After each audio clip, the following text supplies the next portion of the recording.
morning, Europe. Welcome to Empowering Youth Values Conference. My name is Daria. I'm a first-year youth work student, and I'm going to be your moderator today.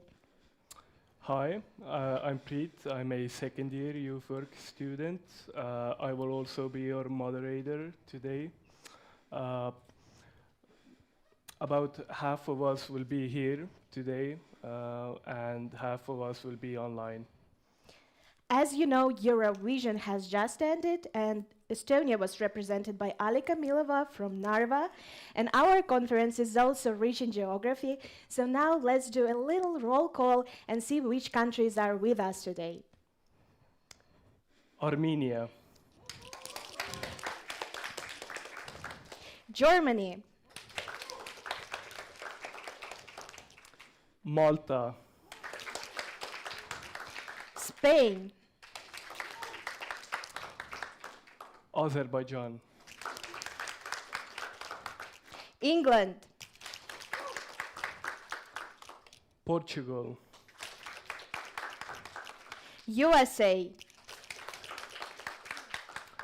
Latvia, Ireland, Italy, Lithuania, Czech Republic, and last but not least, Estonia.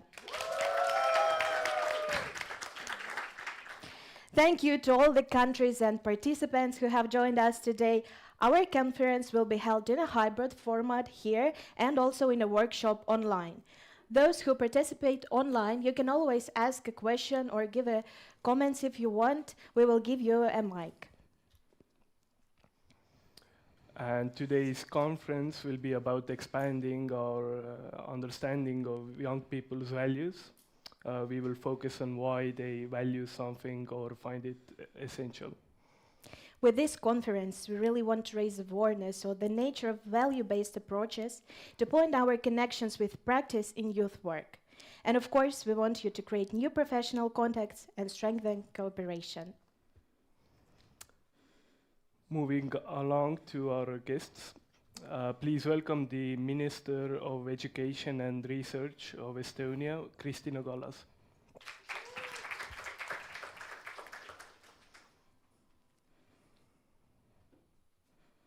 Dear Youth Conference attendees, the theme of this conference, Empowering Youth Values, is a challenge that every generation of young people have always fought with. Our worldview is based on values, an understanding of what world is, what is important, what is good or bad, right or wrong, useful or dangerous. Every generation reevaluates what is important and what is good or bad. Fossil fuels, for example, were a very good thing for my grandparents' generation when they were young. This brought economic growth and prosperity to their generation, also to my generation, and even to the generation of my parents, but not for the generation of my children. Their values lie in climate protection. They see prosperity there. For my father, fossil fuel is good. For my daughter, it is bad. This is what it means that every generation re-evaluates what is good or bad. Therefore, the question of empowering the values of young generation is crucial for the future. The question of what young people think and value in society has always been important for those, like you, working with young people in schools, youth centers, universities, and in other settings. It is also in focus of governments and policymakers. However, too often this attention is mixed with caution or even fear. Looking at young people in society and thinking about them as a problem, somebody who does not understand the values what we have built and built on has been a view shared by many. Young people are expected to be successful and carry on the traditions, but as long as they fit in the frames that we have been placing on them. Constructive resolution of these conflict views requires awareness. Awareness about the value change between generations. Parties who are aware can creatively and satisfactorily resolve seemingly conflicting situations. Awareness can also help prevent possible disputes or even conflicts. After all, prevention is always cheaper than dealing with the consequences. I believe in good compromise supported by evidence-based awareness and mutual goodwill. This conference is about young people being important as they are, not about them fitting our generation's value frames. It is important to look at young people as contributors in the society who have experiences, views, and values that are relevant already now. Empowering young people's values sounds trivial, but in practice, this needs methods and professionalism of those working with young people. Young people who feel and believe that they are heard have also reasons to value the society around them. And I believe that you, professionals of youth work, are dealing with something truly valuable and practical that will be needed even after the conference days. I wish you all success, joy, and satisfaction in this endeavor.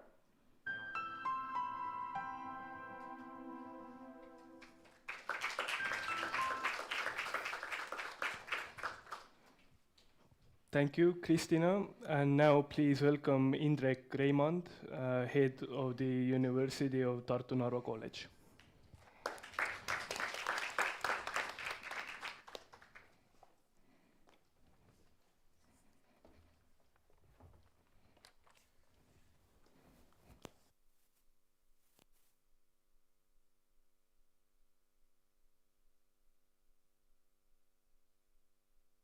Colleagues, ladies and gentlemen, I'm very happy to welcome from behalf of Narva College of Tartu University on the occasion of the conference Empowering Youth Values. The world is changing, as the minister said. What is good for our parents is not good for our children. The world is changing so fast that in many domains, many people cannot change so fast, or even they cannot accept this changing or need to change. Well, globalization, climate change, transformation to green, digital change, artificial intelligence, and so on and so on. But just happily, young people's mindset and values reflect that better and accept the need of change in the world. So empowering youth values is mostly empowering the progress to the direction of what we very much need. I am happy that Narva College has developed a new approach of youth policy and is active in studying it and in teaching it. And I wish you a fruitful thinking and discussions about making world a better place, about empowering youth values. Thank you.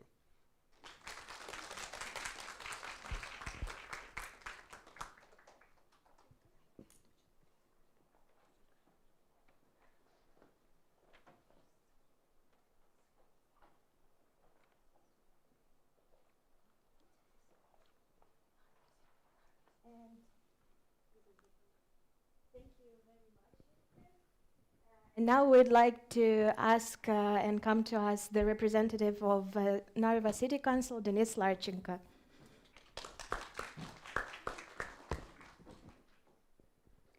Tere!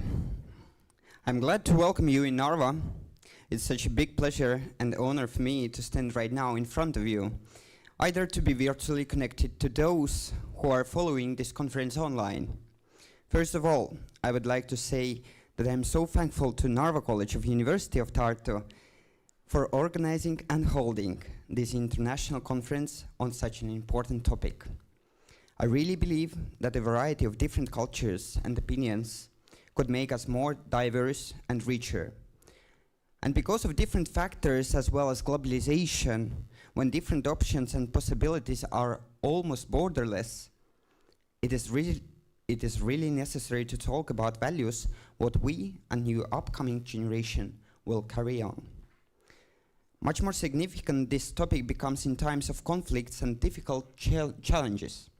People need the support to stay mentally strong, and to be wealthy enough to pay the bills and other costs, especially youngsters, whose role is going to be heroes of a time of changes. But beyond those difficulties, we can see some brighter things as well. We could see solidarity, empathy, and the willingness to help other people and to make a contribution. Young people are the leaders of those entrepreneurial acts. What about we can be only proud?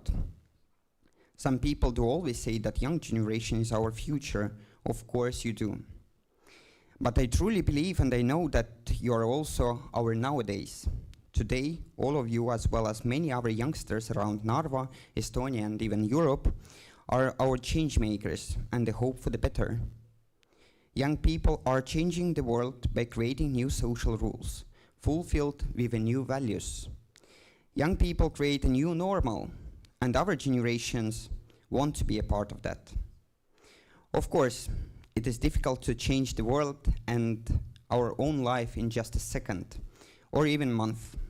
But we need to try and need to do these important steps, what will bring us, all of us, closer to the final destination, where equal rights and equality will find a reasonable and acceptable compromise and will not anymore compete with each other. To find the best solution, we need a dialogue. So I hope that today's discussions will lead you to those settled goals. So one more time, I'd like to thank you to Narva College and its team for organizing this conference, and to participants, I wish to have worth a time-spending experience and to have a wonderful and joyful day. Thank you.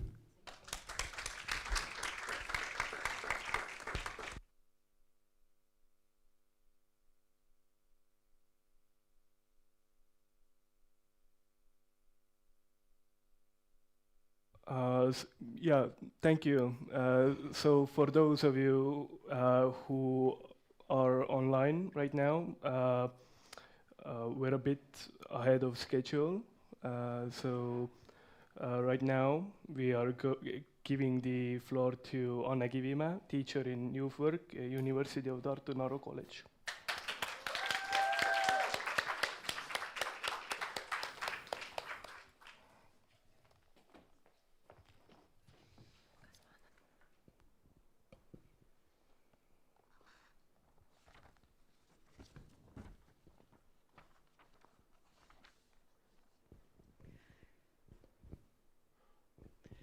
Hello, tere. It is my great pleasure to be here and to have even more time to speak than it was planned for me. So, pure gift. But my task today was to introduce what is our point to have this conference. Why the youth work program had this idea, why we found that empowering youth values is a name for the conference and the reason behind it, and why we think it is utmost importance to talk about youth values, both at this conference, but also in all the areas of work with young people. So this is my task today. And I speak under my name, but actually on behalf of the whole team of the youth work program, who have you already today met, some of them, at least Kaur Kötsi, Maria Žuravleva and Andu Rämmär. We are the dream team of the youth work program in Narva. Somehow they laugh very much.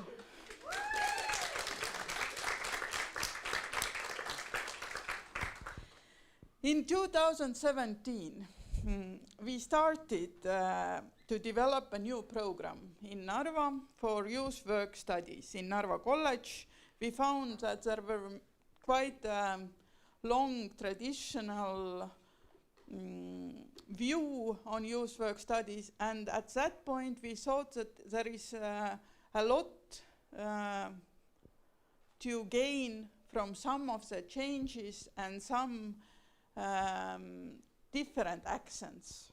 So digital transformation in the society and the impact it had or it was thought to have on young people's lives.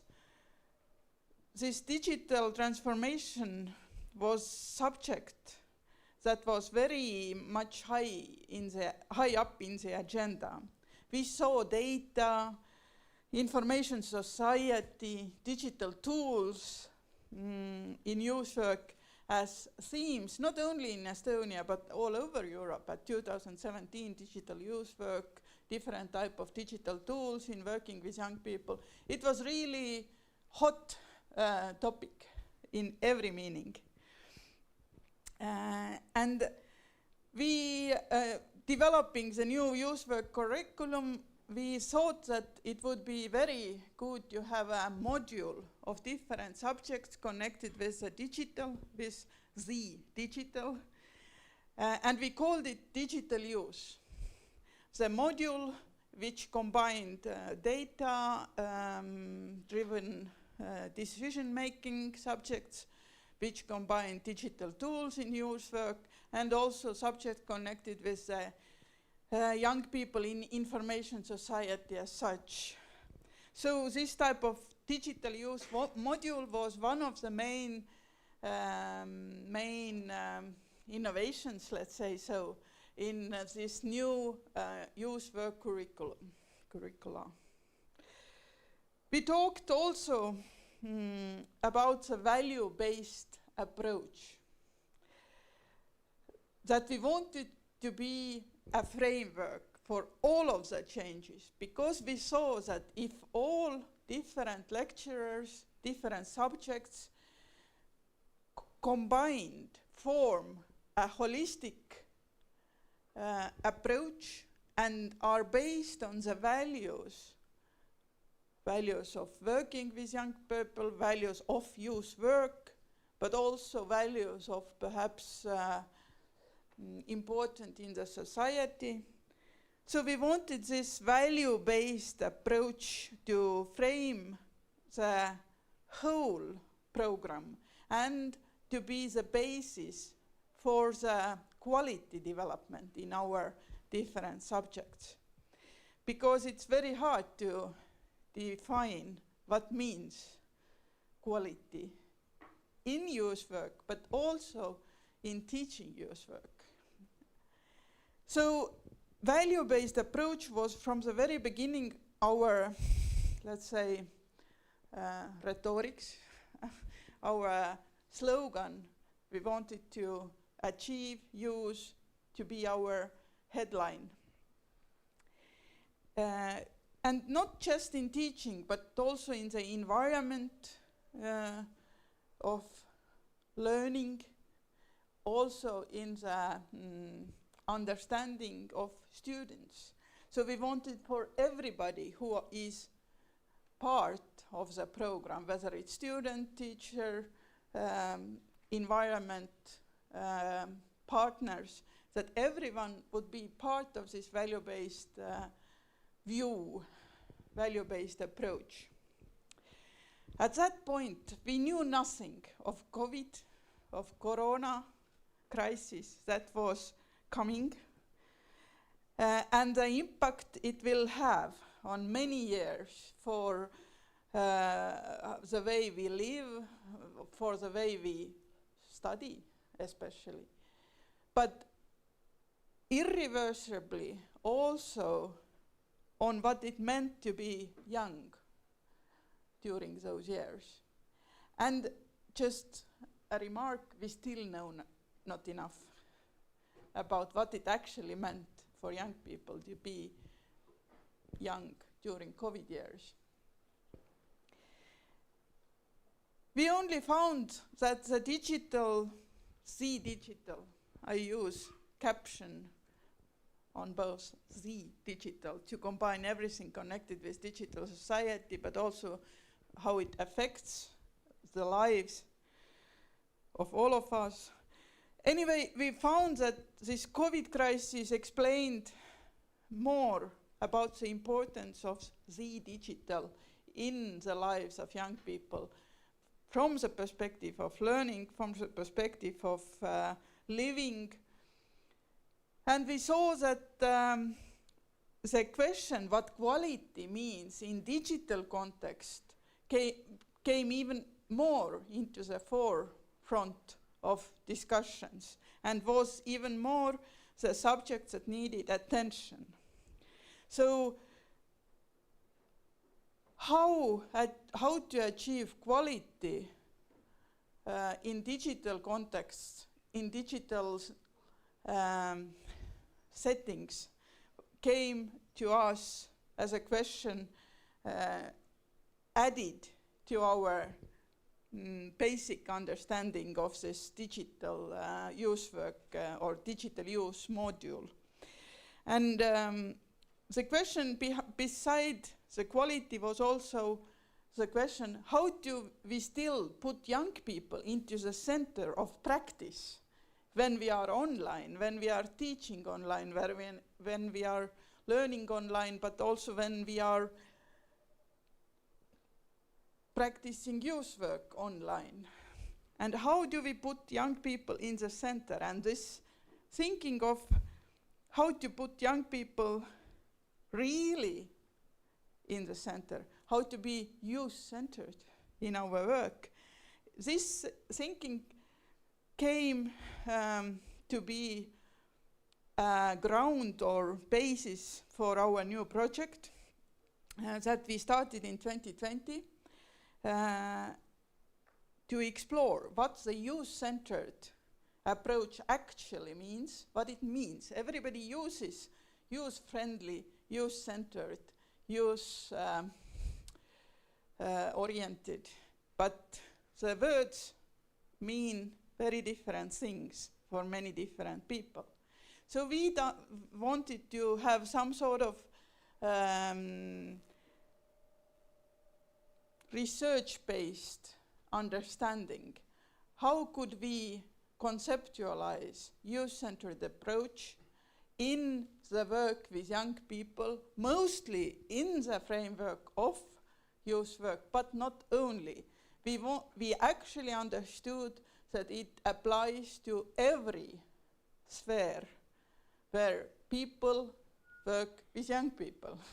So when anybody who is a teacher, who is working with young people in any other context, wants to say, we do our work in a youth-centered manner, then our work, our project will or can be of help to make sense what it means to be youth-centered. So we started the project, and we also found and discussed it very thoroughly that capability approach, theoretical framework of capability approach, is something that is part of understanding better what youth-centered means, what means to put young people into the center in the meaning of being agents in their own lives, having agency, what it means to understand where young people actually are with their own lives, not to explain to young people where they are, but to understand young people's views, perspectives. So this thinking that if we really want to develop or support youth-centered practice, then we need to do it in the framework of capability approach, because the understanding that young people want or will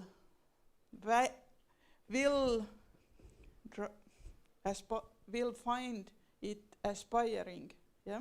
Will find it important for them to move, to use their capabilities if they believe that they can achieve a life that they have reason to value. And this thinking of reason to value from young people's perspectives came to us as a main concept in the heart of youth-centered approach. If we want to be youth-centered, we have to understand what young people value, what are the reasons behind their values, and what makes them, young people, think that they want to achieve some life quality. Why?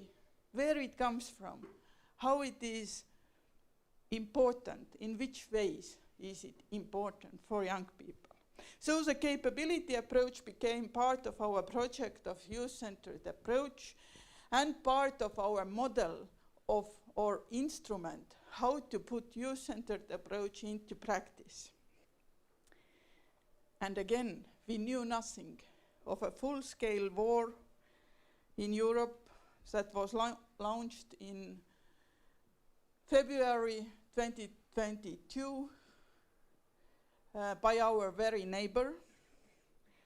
And we only found out after that values are the basis for new borders in the society, among families, among generations. And today we are here in Narva, those who of you who are in online, then just for your information, that we are really like 300 meters from the river Narva, which is a border between Estonia and Russia. So we are really on the border between different sets of values. And many people have in the last year commented or named it as a border of freedom, where on one side there is freedom and on the other side there is no freedom. So being in this situation where values draw lines in young people's lives have put the issue of how to approach youth values, how to make them count, how to make them part of practice even more important for us. And on this background, we are here today. We are here today at the conference named Empowering Young People's Values, exactly because of all of those facts that we knew nothing of. The COVID crisis, the war, the small other crises that have been accompanying, let's say, or coming together with all of the bigger issues in society, like mental health issues, climate change issues. They are also very much up to date, still is even not correct to say, but they are very much important at the moment as well. So, in addition to this youth-centered approach and the model we developed based on youth-centered approach, how to imply it in practice, and the model is called NTELG, which in English could be translated as youth axis of youth.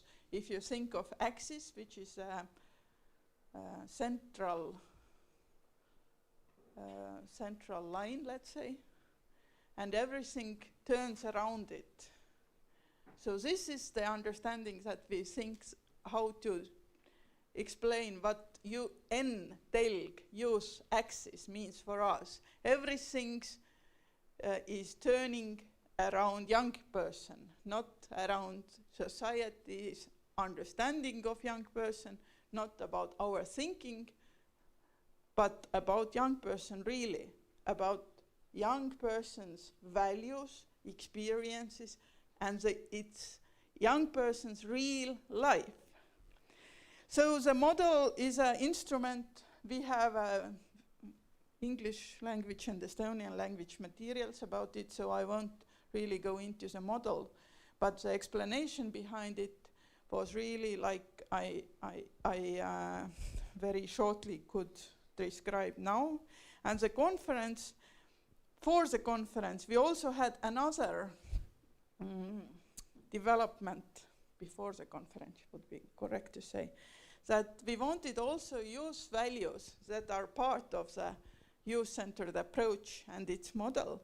We also wanted to take time to think how could we actually,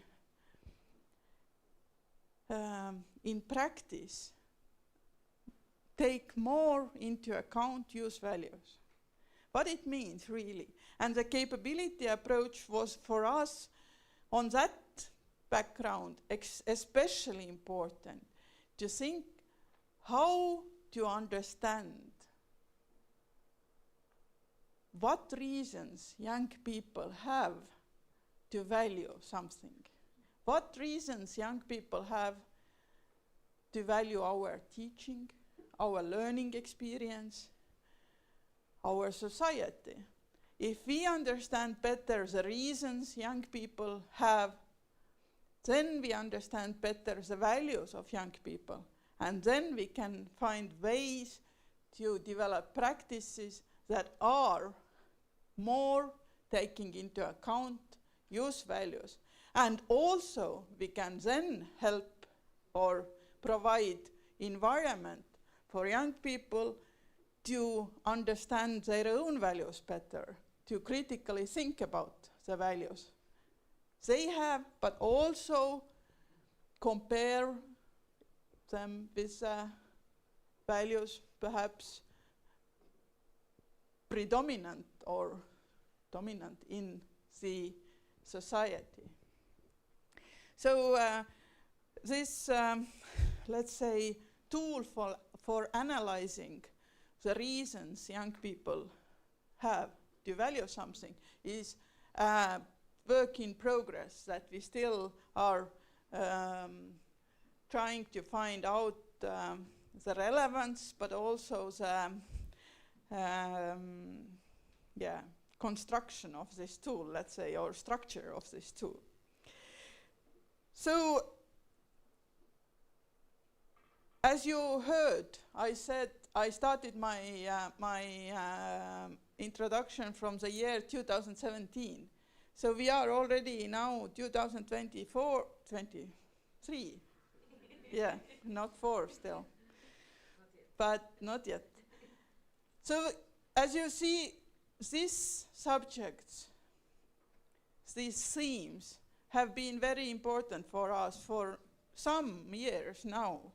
And we are very grateful for the opportunities that we have had, both from the side of the college, but also from the side of the financial contributors. Harno, Estonian Ministry of Education and Research, that it was enabled for us to do the work on these subjects, because it's not every day that you can really take time, which is paid, to think about how to take into account youth values in practice. And we do hope that the instruments and the work done so far and in the future could be helpful for all of you, but also perhaps people who work with young people in very different, very varied scenes or settings. So thank you very much. Did I talk too much? Yes. But sorry, luckily we did have a little bit time for me especially. So thank you very much, and I hope I gave you a little bit our background for this conference. Thank you.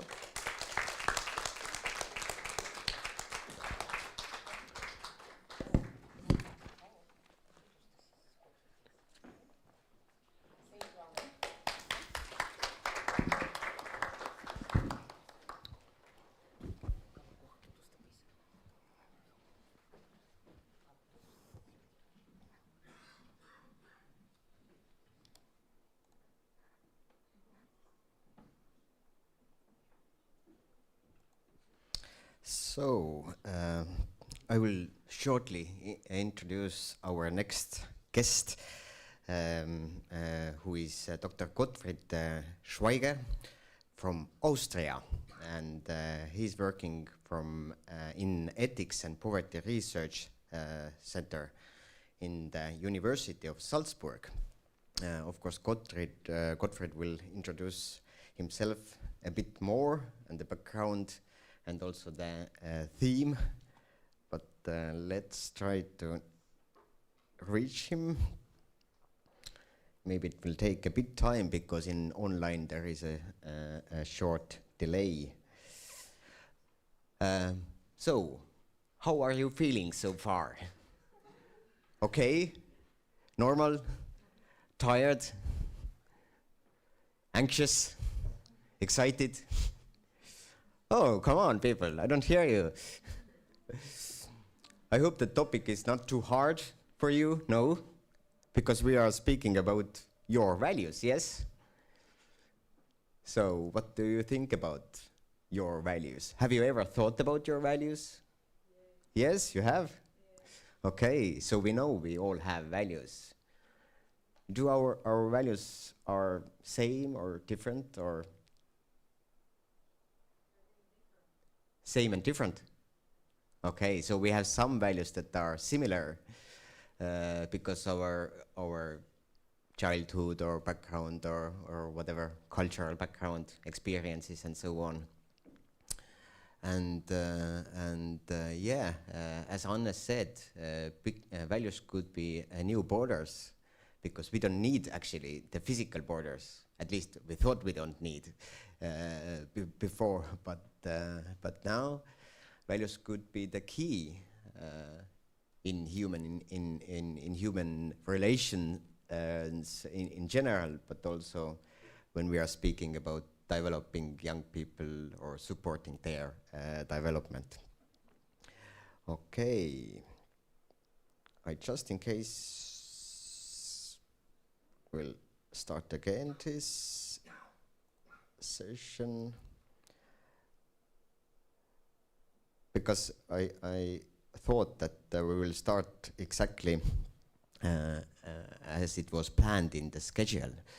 Then I just wrote Gottfried, so don't worry, I will turn on the Zoom in the exact time, but now we did it 3 minutes before, and we have also a 3 minutes delay in online. Let's say not 3 minutes, but it could be. So I can do some things in here in the Zoom. I mean, why is there kolledžis written in here? I actually renamed it in the morning, but let's change it.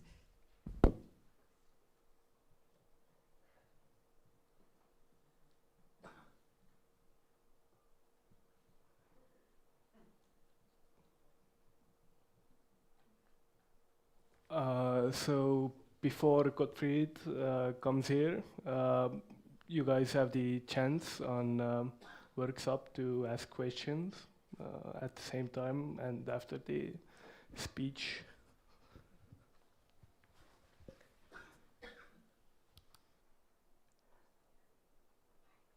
Okay, do you have any questions? Something related with Anne said, or maybe the minister, or the director, or the representative of the city of Narva. So I was quite like surprised, not surprised, but positively, let's say, positively surprised that they all understand so nicely young people and the issues or the importance of values. So did something that they said sort of reflect on you? Oh, and we have Gottfried. Hello, hi. Hello, and we can hear you. Okay, great. Okay, thank you with being with us today.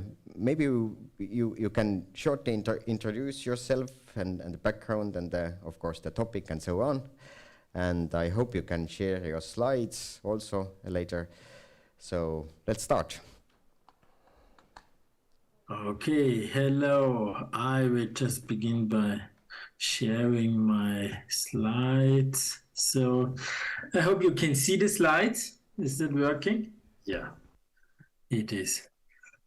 Okay, yeah, just say a few words about myself. I'm working at the University of Salzburg in Austria, and unfortunately, I was not able to travel to Estonia to be with you today because of other appointments that I had yesterday and also today and also tomorrow again, and I have to teach classes. I am a philosopher by training, but I'm also kind of a social scientist by doing, and I'm working at the University of Salzburg at the Interdisciplinary Research Center. We are focusing on poverty research and social exclusion, but my own focus in my research and also my teaching is on young people and children, adolescents, and I'm doing a lot of work in the philosophy of childhood and philosophy of youth. And I'm also doing some research on ethics of social work. But and one of the theories that I'm focusing on in my work is the capability approach, and that's also why you see here on the slide that. The topic of my talk today, it will be focused on the capability approach, and what the capability approach has to say about young people. Yeah, I think that's enough about myself. I have about half an hour, and then I'm looking forward to answering also all of your questions if you have some. And yeah, let's just begin. Okay. The capability approach. The capability approach is an ethical theory, but it's also a theory within the social sciences. And I'm going to say a few things about the basic concepts of the capability approach. And you see there's always a lot of text on my slides. That's something that comes with doing philosophy and with doing ethics and a lot of conceptual work also. So what are capabilities to begin with? Yeah, capabilities for the capability approach, at least, are freedoms to do or be something. Sorry. So that's the first important concept, capabilities. And the second important concept, that's what the capability approach calls functionings. Functionings are realized capabilities. So, for example, if you have the capability to ride a bike, then you know how to ride a bike, and you also have a bike available. But you are not actually riding a bike, but you have the capability to ride a bike if you want to do that. So, and then if you're actually riding a bike, so if you go from A to B using a bike, then you realize the capability, and then you have achieved the functioning of riding a bike. So, and I brought you also another example here on the slide. So you have the capability of education. That means that you have the freedom to get educated if you want to get educated, and then you have the functioning of education.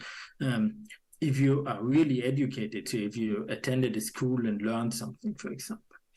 And what stands between capabilities and functionings, that's what the capability approach calls conversion factors. So what do you need to realize a capability into a functioning, or what do you need to have a certain capability?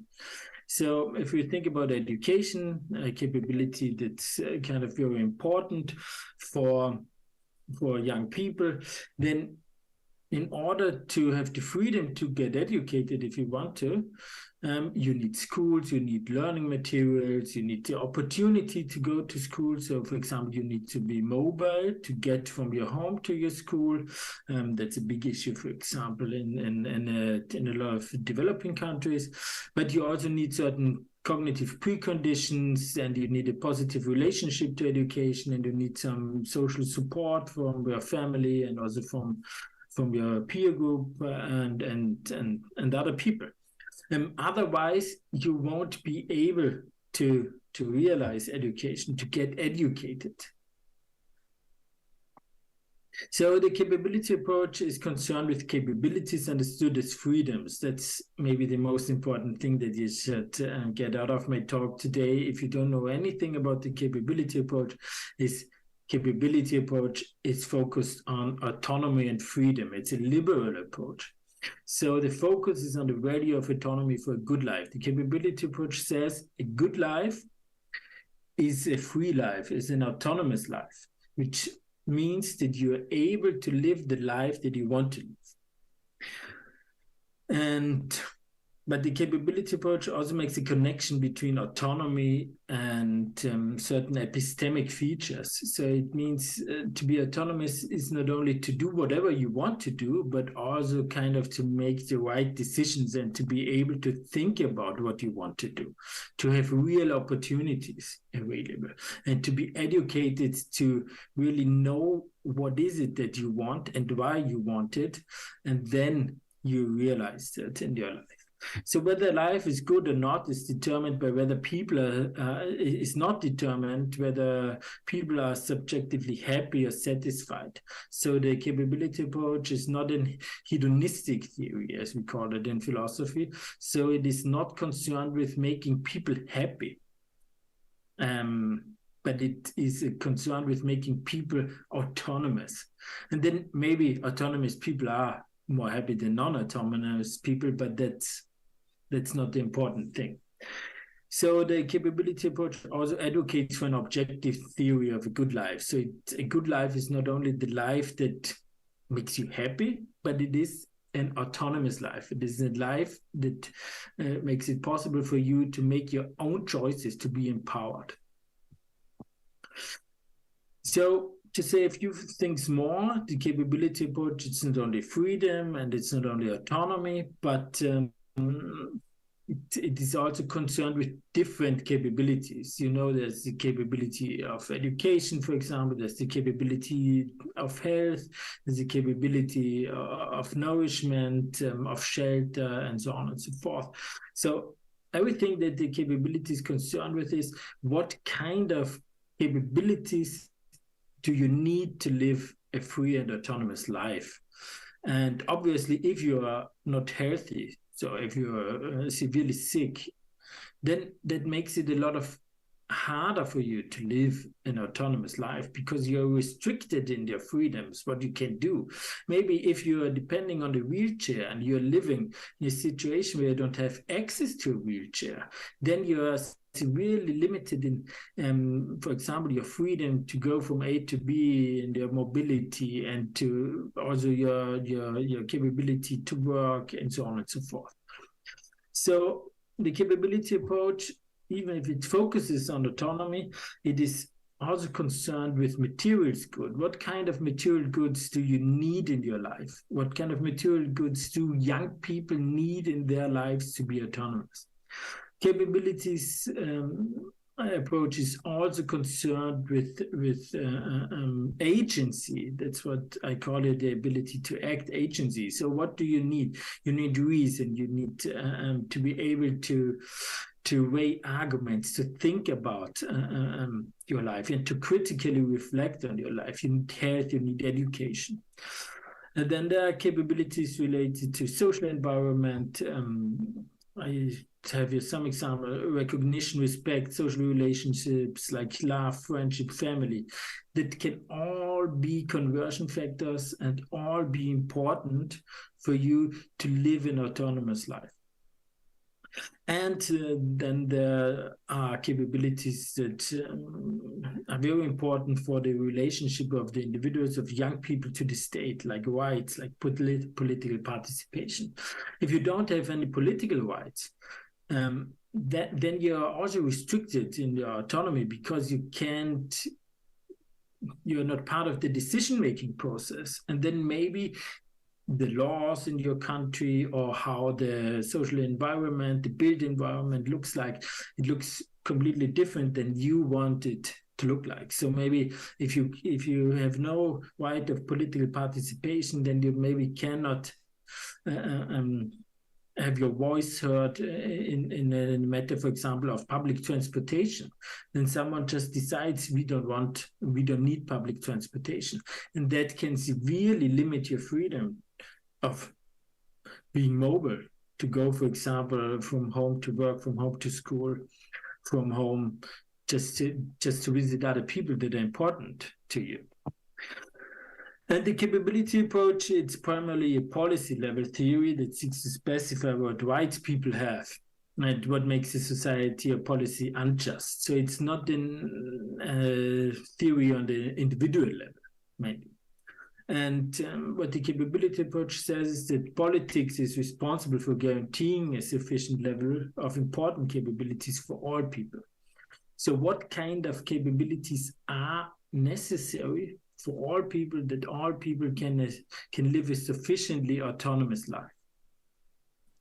And that means what kind of conversion factors are needed, should be provided by the state for all people, for all citizens, so that they can have the important capabilities in their lives. So what kind of infrastructure is needed that all young people can have sufficient education? What kind of infrastructures, rights, and so on and so forth are needed that all young people are sufficiently healthy?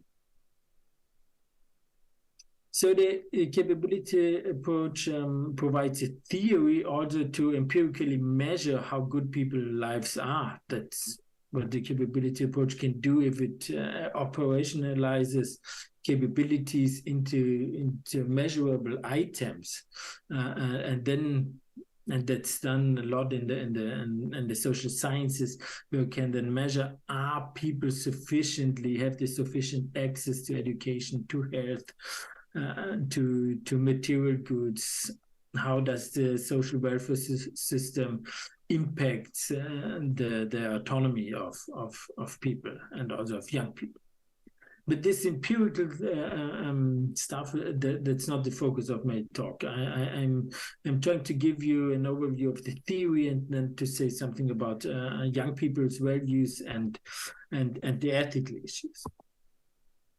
So the capability approach, it's a liberal theory, and it was designed and developed with adults in mind, and that makes it challenging to apply to young people, because there are important differences between young people and even more younger children compared to adults. So the capability approach had in mind kind of fully autonomous, fully developed adults when this theory was designed. And young people, they are in the process of becoming adults and becoming more and more autonomous, but they are not yet autonomous. So capabilities play a dual role in the lives of young people. Young people should become autonomous adults, so that's kind of the goal of upbringing and education, and also of what the state and what society owes to young people, is that we help and enable them to become autonomous agents and to become autonomous people that are able to live the lives that they want to live. But autonomy is for young people, if you talk about adolescents, and so people at least from the age onwards, 14, 15, 16 years old people, then they are maybe not fully autonomous, but they show some autonomy. They have this trait of autonomy developed to some degree already. So young people should be fortunately free and have the capabilities they need to live a good life as young people, as adolescents already. So the capability approach is not only focused on education to make young people or to help them to become autonomous adults, but it is also concerned with the well-being and the autonomy and the values of young people as young people, and says good youth, a good adolescence is one in which young people are sufficiently free and autonomous to live the lives they want to live, certainly with some boundaries. So, in other words, it's a matter also of balancing the autonomy of young people and the freedom and their freedom to live the life that they want to live, and protection from danger and guidance, not to lead an unreasonable or an unfree life, also, as we can call it. And that's the main thing. So the capability approach says autonomy is important. Young people are not fully autonomous, but in some degree sufficiently autonomous. So we need to respect their autonomy, and we need to help them to live free and autonomous lives. But we also have to acknowledge that they are not yet fully autonomous, so they are unreasonable to some degree, make wrong decisions, and they are also more vulnerable in some aspects than adults. So there are a lot of risks and dangers in the lives of young people, and we need to protect them from them also. And that brings us to the issue of paternalism, as it is called and discussed in philosophy. So when is paternalism justified towards young people? And the capability approach would say that depends on the maturity and autonomy. So paternalism can be justified to protect young people from risks and dangers, but it is not universally justified. So we always need to look at the specific question at hand and ask, is the girl, the boy, autonomous enough to make a reasonable decision here, or is that not the case? What is the danger here? What are the risks? For example, if a teenager decides to quit school, shall we allow a teenager to quit school early at the age of 15, for example? Or shall we allow some risky behavior that teenagers want to do? Then there's always the question, what is the danger here? What are the consequences? What are the effects? And are young people reasonable enough, autonomous enough to make a reasonable decision here? And the capability approach is also thinks that if we engage with young people, if we ask them, if we try to make shared decision-making processes, for example, then young people are able to make good decisions most of the time, and maybe a lot of more often than we think they could. So it's not ethically justified to just say they're younger than 18 years. That means we can decide everything for them. They are not the property of their parents. But we always have to engage with, why do young people want to make a certain decision? What are their reasons? What are their arguments? So it is important to let young people participate as much as possible and to give them freedom as much as possible. But it's also important not to overburden them or overestimate their autonomy and reasonableness. That's a balancing thing. So with the age of 16, 17, 18, young people are better equipped, more mature than they are with 13, 14 years.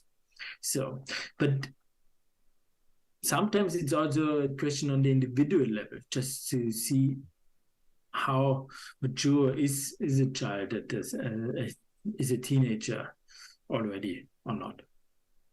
So this balance is a task that the parents is concerned with every day. It's during upbringing, but it's also a task for the state, for society, that makes the rules and the laws that allow young people to do certain things or not to do certain things, like consuming alcohol, tobacco, or not allowing them to vote, for example, in general elections.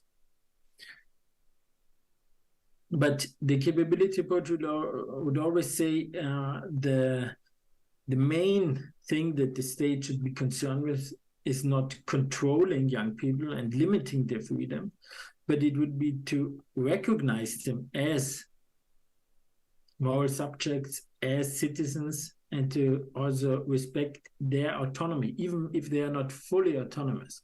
And then to think, when are really some measures of control and restriction are necessary? And how can we also argue and reason together with young people about these restrictions and controlling mechanisms? So that would also be the demand to treat them with sufficient respect. So what does this mean? What I gave you a very, very brief overview. What does this mean for youth work and youth policy? So I would say that if the capability approach is taken seriously, so if you buy that living an autonomous life is a central value, then this means we should support young people to be self-determined, to be autonomous, to also embrace their own autonomy and self-determination, so that they know and have the feeling, I am respected as someone with own ideas of what kind of life I want to live. Second point, educating and supporting young people to become self-determined and autonomous. So when it's always in discussion, when does youth end and when does adulthood begins, and I think there is no, it would always be a bit vague and shifting boundaries there. But this is a goal, that if you reach adulthood, that you are sufficiently autonomous and that you are equipped with everything that you need to make your own decisions, to be also self-responsible, and to be able to say, these are my values. This is the idea of a good life that I want to live. This involves, I want to have a family and kids. And others will say, no, I don't want to have family. I don't want to have kids. I want to do something different in my life. And to enable young people to think about all these decisions and to make them or help them into becoming adults that are able to make these decisions, and also to give reasons for that. That's very important. It's not simply about saying, I want to do that on a whim and not thinking about it, but to make reasoned decisions. So to say, I want to do that because I really think that this is something that is valuable to me. I think this is something that is important to me. This is something that I also want, that I know the consequences of. That's also very important, because some decisions, they set you on a certain path, and then it's very difficult to leave the path. For example, if you decide, I want to pursue a certain kind of education, job training, because I want to do a certain job later in life, it opens up some options in your life, but every decision also closes some other options. So if you decide, I want to go into sports, then maybe you don't have the time or the energy or the resources to go into arts as well, at least maybe not on the same level of intensity. So that's also very important. If I talk here about self-determination and autonomy, it means to help young people to know the consequences and to weigh the consequences also, and to know that you can't be fully autonomous in the sense that you always have all options available in your life. If you decide to become a philosopher, philosopher like I did, then you need to do something, and that maybe closes the option in your life that you become a medical doctor. Because then if you invest a lot of time into becoming a philosopher, then maybe you're too old, then you have too many responsibilities, you no longer have the financial resources, etc., to become a medical doctor. So we have options available, and it's an important task of the state to give young people a lot of different options that they can choose from. But you also need to educate young people and make them aware of that if they choose certain options, then other options will close. And third point here, allowing young people to participate in decision making. I think that's very, very important to say. So that young people are really respected and their voice is heard, and that they are given sufficient opportunities to raise their issues and say, we think differently. We think that climate change, that's the biggest challenge ahead in the future. And we need a voice in that. We don't leave these important decisions only to people that are 50, 60, 70 years old, for example, because they will not be affected in the way that young people are. So only treat young people in a paternalistic way if they really endanger themselves and their development. Otherwise, help them to make their own decisions. And I would say this is also the core of an ethical concept of empowerment. It's the support to achieve agency and self-determination, to recognize and respect the positive potentials of young people. I think that's very important. That's kind of a mind shift. So to no longer focus, only see dangers and risks, not always see young people as reckless, ruthless, and weak, and need of other people. And also don't think only young people as lacking autonomy, but see their potentials. For sure, their potentials and the actual abilities and knowledge and skills, they are different than those of many adults, but they already have them. And that's very important, just for the capability approach, at least, to make this point, and because it's a matter of respect also. So there are different ways to include and respect young people's autonomy. Maybe can be differentiated. So we can let young people decide on their own. Say, it's your life, it's your decision. For example, if you want to leave school, or what you want to become later, or if you want to have a romantic relationship with a peer. So leave decisions to young people themselves, but that's not the only way to respect their autonomy. So I would say that letting young people decide really on their own and alone without the support of others, it's okay if they're mature enough to do so, and if the decision is not a very risky one, and if they really know about the consequences. So, but there's also the possibility of shared decision-making with adults on an equal footing. So that we sit down together with young people and discuss the things that they concern them, and then try to make a joint decision on the matter at hand. It's something that parents can do, but it's also something that's important for policy. Then there's the shared decision-making where the final responsibility lies with the adults. So, for example, we can say, yeah, we want to listen to young people, hear their voices, get to know what they want to do, but the final responsibility lies with the adults. For example, if we think about how curricula in schools are drawn up. So what do young people learn in school? Who decides that?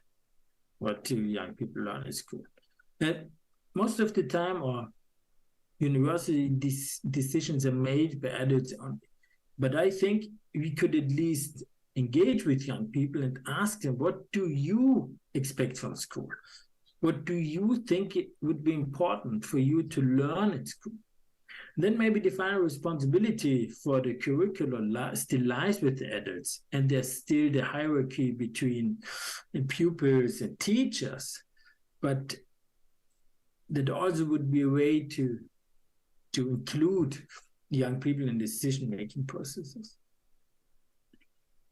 So, since autonomy and self-determination are important for the capability approach, it is central to involve young people in a participatory way at several levels. And always think about what kind of decision-making process would be appropriate for this matter. For example, if you're working in social work, in an institution, in a youth home, for example, what kind of decisions can you make together with young people? What kind of decisions of that matter that the final responsibility should lie with the adults, with the social workers? And there will be a lot of decisions, maybe minor decisions, that we can leave to the young people themselves because we think they are mature enough to make these decisions. So now I want to say, and I will come to an end in about 5 minutes, also about youth values and values of young people and the role in the capability approach. The capability approach has its own values, so to say. Autonomy is a value. But since the capability approach values autonomy and self-determination and is concerned with that people have the opportunity to live the life that they want to live, it is also concerned with the values of the people themselves. So the capability approach doesn't want to say to people, or will never say to people, you should be religious or not, you should marry or not, you should become a medical doctor or not, or you should, also with questions of political orientation, you should vote conservative or social democrat or whatever. So the capability approach is exactly concerned with let people decide them for themselves, to think critically about their own values. So young people have values, their own values. Obviously, as we know from a lot of studies, most young people, they are kind of a lot of kind of conservative values. So they're interested in education, in having a good job, having a good work-life balance, having a family, having loving relationships, having children. So these are the classic youth values that we find in many different surveys. We had a very large survey in Austria last year that found exactly that. So young people have their own values, and as we know from how do values develop during childhood and adolescence, they find values all in the society, within their own homes, from their parents, but also from media, so on and so forth. And then they mix it up. But the youth, the values that young people have, they're most often not very radically different than those of many adults.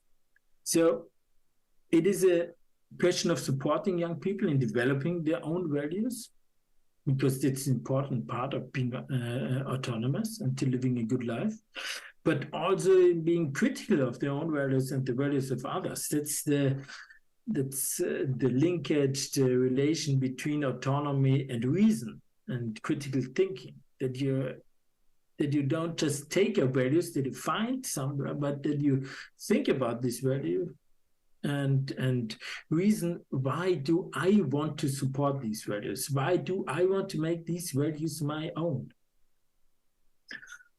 So which values are really one's own and which values are given, which value you just find in society, in social norms and practices that you internalize, which values are good and also which values might be bad for you, for yourself, for others, for society. For example, greed. So for the capability approach, self-determination or autonomy are central value, and this means that it gives room and space to one's own value, but not uncritically. And this focus on autonomy and self-determination is also not a question of selfishness or ruthlessness. So it's not about an individual against society, against everyone else, and only being concerned with what one wants. But it's a political question how all people can be sufficiently autonomous and be empowered to critically think about their values and to live the lives that they want to live. That means what social goods and infrastructures, what kind of education, what social system do young people need for that? Also to be able to adopt their own values in a critical way and not just replicate the values that they find in societies. So if young people decide, I think very highly of the family, I think very highly of a certain religion or religious practice. So it's the question, okay, but why? Is it really your own, or is it something that you have taken up to, that you have internalized because your parents thought the same? And that is the task of the state to enable young people to critically reflect on their own. And then if they say, yeah, I reflected on that, and these are really my own values. I want to have these values, not because of others, but because I embrace them. Then this is the kind of good life that the capability approach envisions for all people and also for young people.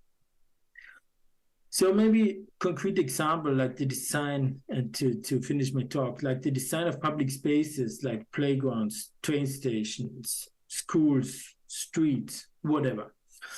Public spaces are often designed by adults for adults. So what do adults need streets for? To go from home to work, to go to a theater, whatever. What do adults need other public spaces for? So, and then there are certain public spaces that are designed explicitly for children and young people, for example, playgrounds, but also schools. But also they're most of this time designed by adults.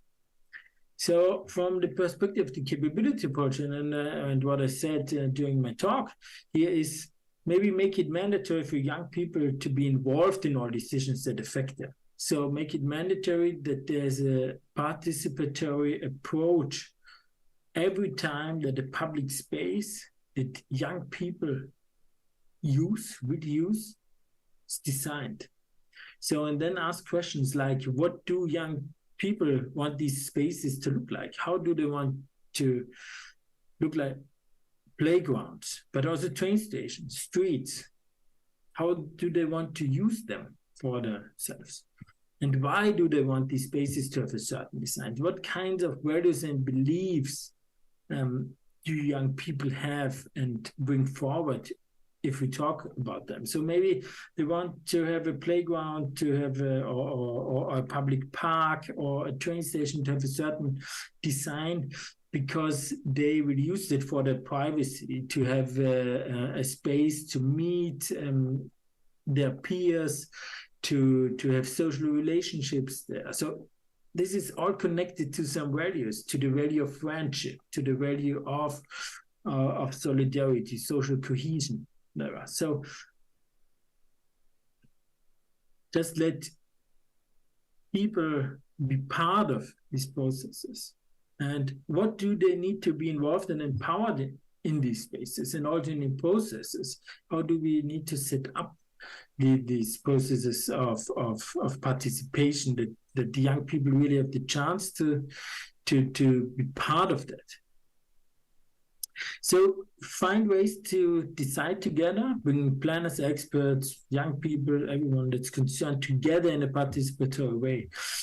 If we have to design a school, if we have to design a youth home, for example, how do young people want to have to look these spaces like. So what do they want to have? Do they want to have some extra room where they can do some sports during the breaks, table tennis, I don't know, whatever. Do they want to have some rooms where there's quiet, and bring all these different perspectives together? What do they need to feel safe, for example, to feel welcome, to be able also to develop their own ideas, to be creative, something that's very important during education, creativity. And and then think also out of the box. Do we need these closed rooms for every class, or do we need a larger shared space for all the pupils coming together, for example? So, and the matter is not primarily of letting people decide on their own and to say, it's now your responsibility, design your own school, make your own rules, how you want to live together in a youth home.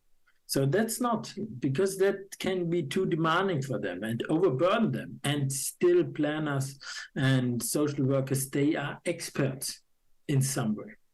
And they know different things because they have more experience, because they've worked with a lot of different young people over the years, and so on and so forth. But still, young people are also kind of experts of their own life situation and about their own preferences and what they want to have. So that's also, I put it in where he said, it's an epistemic argument. To make better decisions about young people, it's important to listen to young people and to let them participate and to get to know about their own values. But they also have a kind of a moral right to have a say, because they are affected by all these decisions. They are affected by the laws of the country. They are affected by how the schools look like. They are affected by how a youth home looks like. They are affected certainly by all the decisions that, for example, their parents and their social workers make for them. And as soon as you are affected by a decision, if that is something that has a power over you, then you have kind of this moral argument here to say that then you have also a moral right to be heard, at least. Maybe not have the final say to make the decision, but at least to be heard and to be included in this decision-making process.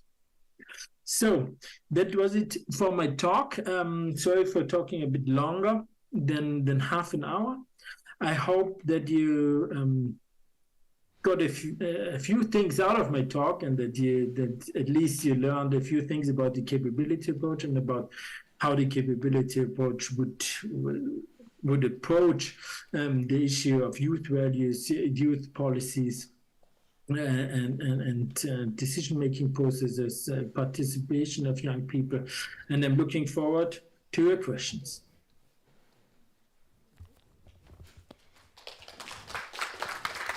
So, thank you for such an interesting presentation, and we think it is an amazing time to ask questions. Those who are here, we can give you a microphone, and those who are in workshop, please write them down. And hello, Gottfried. Thank you for the very nice and interesting presentation. You talked about capabilities and functionings and ways how to connect them. And for me, this approach seems to be very individualistic. You talked also about different groups and context factors, but my question is how to involve more societal or group factors. I mean, young people belong to different groups, for example, coming from different ethnicities. And in Europe, we have many immigrant youth from very remote countries, which are very different countries. And I'm quite sure this capability approach works very well in such European countries like Austria and also Estonia. But if somebody is coming from very different context, could you give some additional comments or recommendations what to do then? Yeah, thank you for this question. And you're completely right. The capability approach is sometimes called as embracing an ethical individualism. So really the unit of concern is the individual. And that comes with this focus on autonomy, because who are beings that can be autonomous? These are individual beings. And there's some discussion, or a lot of discussion, if the capability approach is able to say something really useful and valuable about groups and collectives. And I would say yes, to some degree, but really that depends. The capability approach will always say that the individual matters more than the group. So what the individual wants to do. So the autonomy of the individual is the important thing, and we cannot subjugate, we cannot oppress individual autonomy for the greater good of a group, be it a cultural group, a religious group, an ethnic group, whatever. So I would say that stands.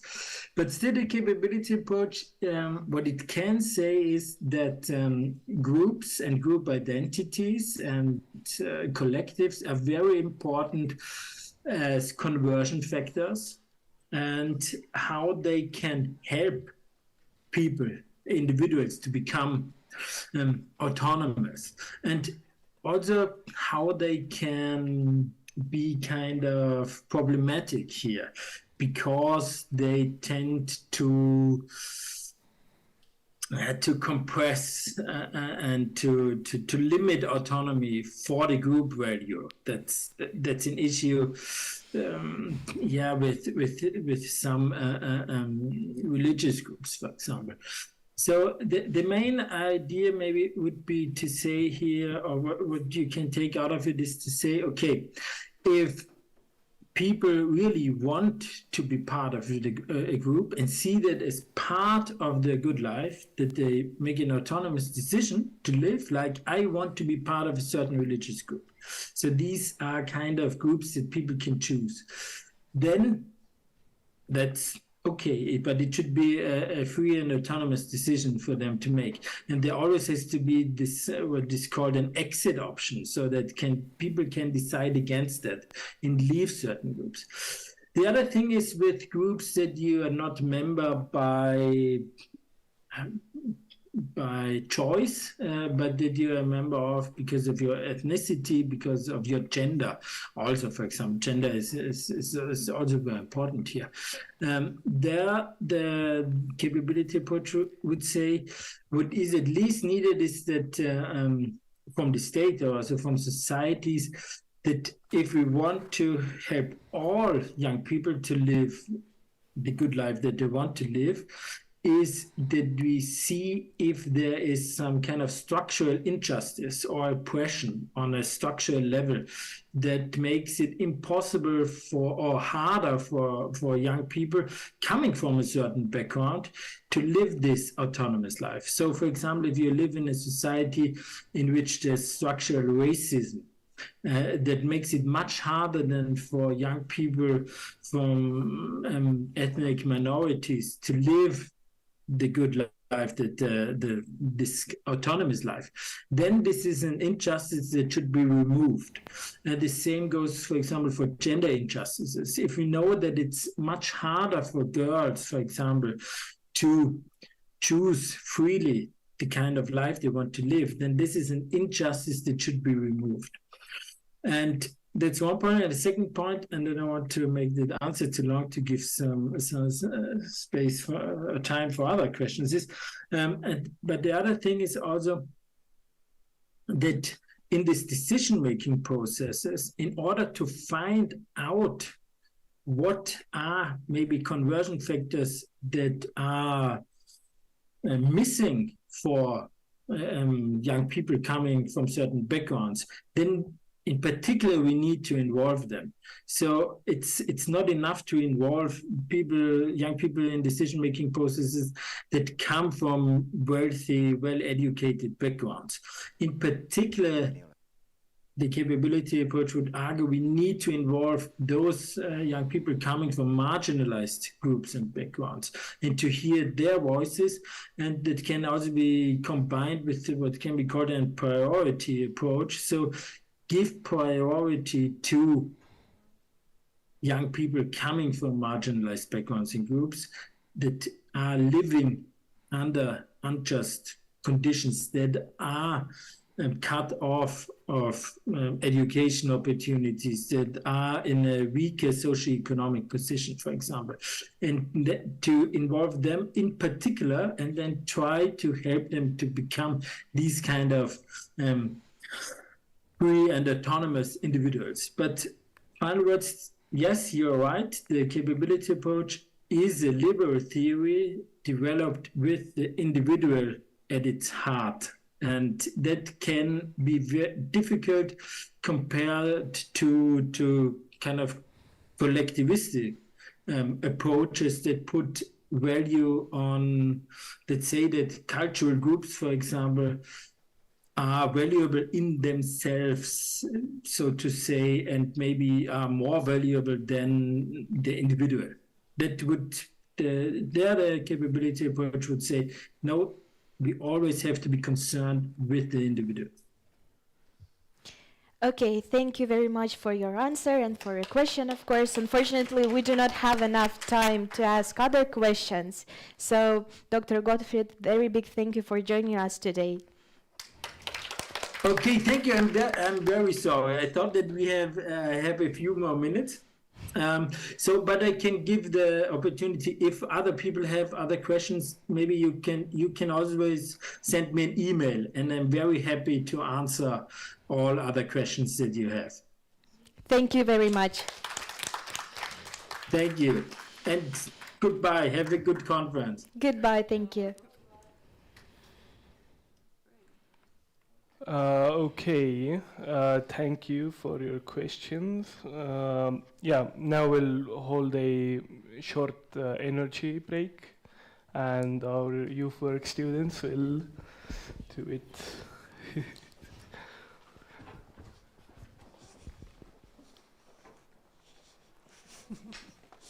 Hello. My name is Saskia, and next to me I have my fellow colleague Daniela, and we are here to hold a little energy break to cheer you up and wake you up a little bit. So let's be creative and let's imagine that you all are this little paper in this book. Yes? Now you need to do the same way as the book is doing. For an example, Daniela is putting the book up. You all need to stand up and stretch yourself.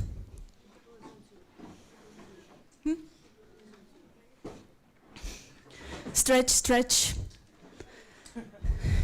Stretch. More, more. Now, Daniela is putting the book down. Now you need to touch the ground, the floor.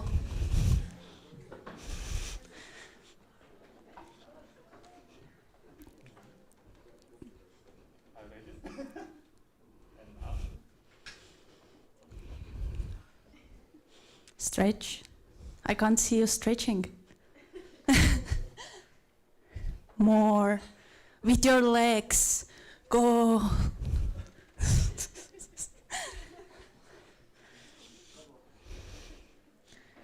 Now turn, turn.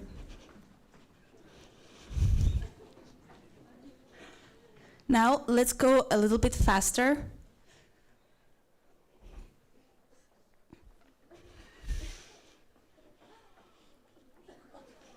Stretch your back, stretch your hands.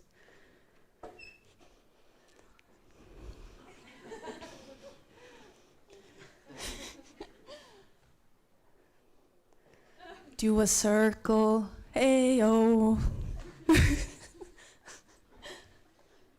Okay, a little bit faster.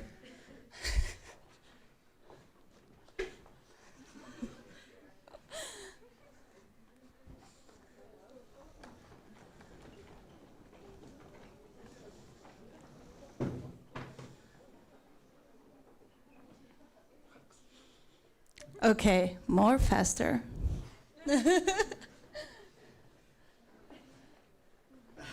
Jump, you need to jump.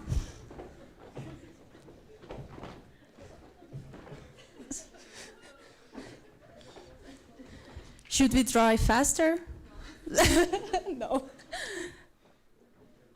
But Daniela is ready to do faster, so let's go.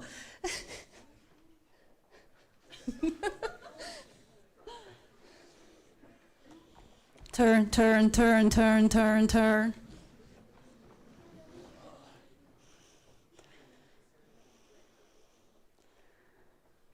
And now, hug a person on your left.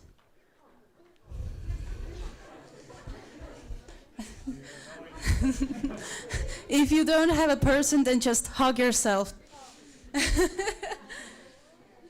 Now, on your right.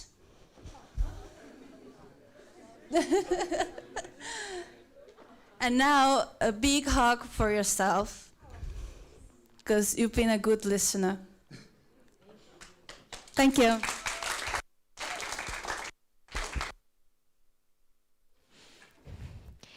Thank you very much. We hoped you are a little cheered up. And now we are ready to introduce our next speaker, Maria Mengel, who is the University of Tartu Associated Professor of Media Studies, and her topic, Why Young People Have Reasons to Value Social Media. Hi everybody at the scientific conference Empowering Youth Values. I'm Maria Mengel, and I'm so sorry I cannot be there live and mingling and mixing with you all, but I hope that a quick video presentation will do, and I will be able to give you a little bit of food for thought in the context of youth values and what is valuable, what is worthy of protection. So I work at the University of Tartu Institute of Social Studies. I am an associate professor of media studies, which means that I am extremely interested in everything that has to do with media, but more specifically with social media. And today, for the next 15 minutes or so, I will be turning an eye to social media and ask what is the value of social media, and especially for young people. So you should always check your sources. I hope that you know that by now. So check your sources with me as well and ask about my expertise. How does Maria know about the things that she talks about? And it's a bit of an academic flex moment. I apologize. I cannot stay humble here. I have conducted several different studies and research and teaching opportunities and supervising opportunities that have to do with youth, digital media, social media, and the risks and opportunities that connect to social media practices. So here on the slide, you can see some of the screenshots from the stuff that I have published about this. Obviously, some of it is super dark and it doesn't really belong to this specific presentation, but here are a couple of things that I think will be helpful for me to talk to you about these things. Most recent and most important for this presentation is going to be that one here, social media micro-interventions, testing information activism as a media and informations literacy tool. This is something that we have been working on for the past couple of years, and we're getting an article out and we're testing out some of these strategies. But enough about that. So what do young people value? I'm sure that over the course of this conference, you get a chance to talk about this in depth, and there are many more smarter people than me who can talk about this specific topic. But what I know from their work and reading their work is that young generations of today value very strongly family, friends, free time, and work. Work comes in strong in the young adult group, but is increasingly important for younger age groups as well when they think about how and what should they do in the life that is, just rolling out before them. So compared to other generations, some things have been emphasized, that some things are a bit different than they were for previous generations. And for example, we have the high value of autonomy, of freedom of choice, and self-expression. So these things are extremely important for the young of today. Compared to other generations, as per self-perception, younger generations value openness, tolerance, and happiness. As they say that they do this more than previous generations. But quite worryingly for some scholars and some practitioners, it has been said that participation, the actual real participation in different processes of the world and society could be higher, because only 1/4, and I don't know, is 1/4 enough? This is another discussion that we could have, are actively engaged in participative modes. And some people are a bit worried about young people being passive about political participation and just like asking for social change, willing to do stuff, volunteer, and so on. So I'm not sure about, do we actually need a 90% of people being active, very active?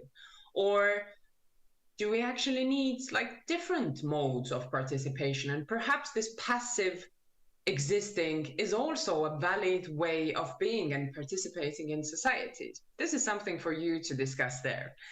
But also value studies very often point out that the young people want to be heard and say that we are not a homogeneous mass. All young people are not the same.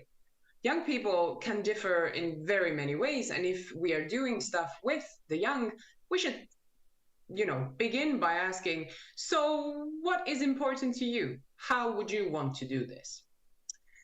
So this is something that is just, to frame us and to go into this topic in more depth. But obviously, very many of these values are expressed via social media. So the world's most used social media platforms, they are a bit dynamic field, although the giants tend to stick around for years. So we see that Facebook, although nobody uses Facebook, right? Yeah. Facebook is still top in the global view. Obviously, in youth subcultures, other platforms are more important. So TikTok, the worry about TikTok and the love towards TikTok is something that has been the talk of the town for the past couple of years now already. So this is obviously quite big. And later on, this is perhaps something you can discuss as well.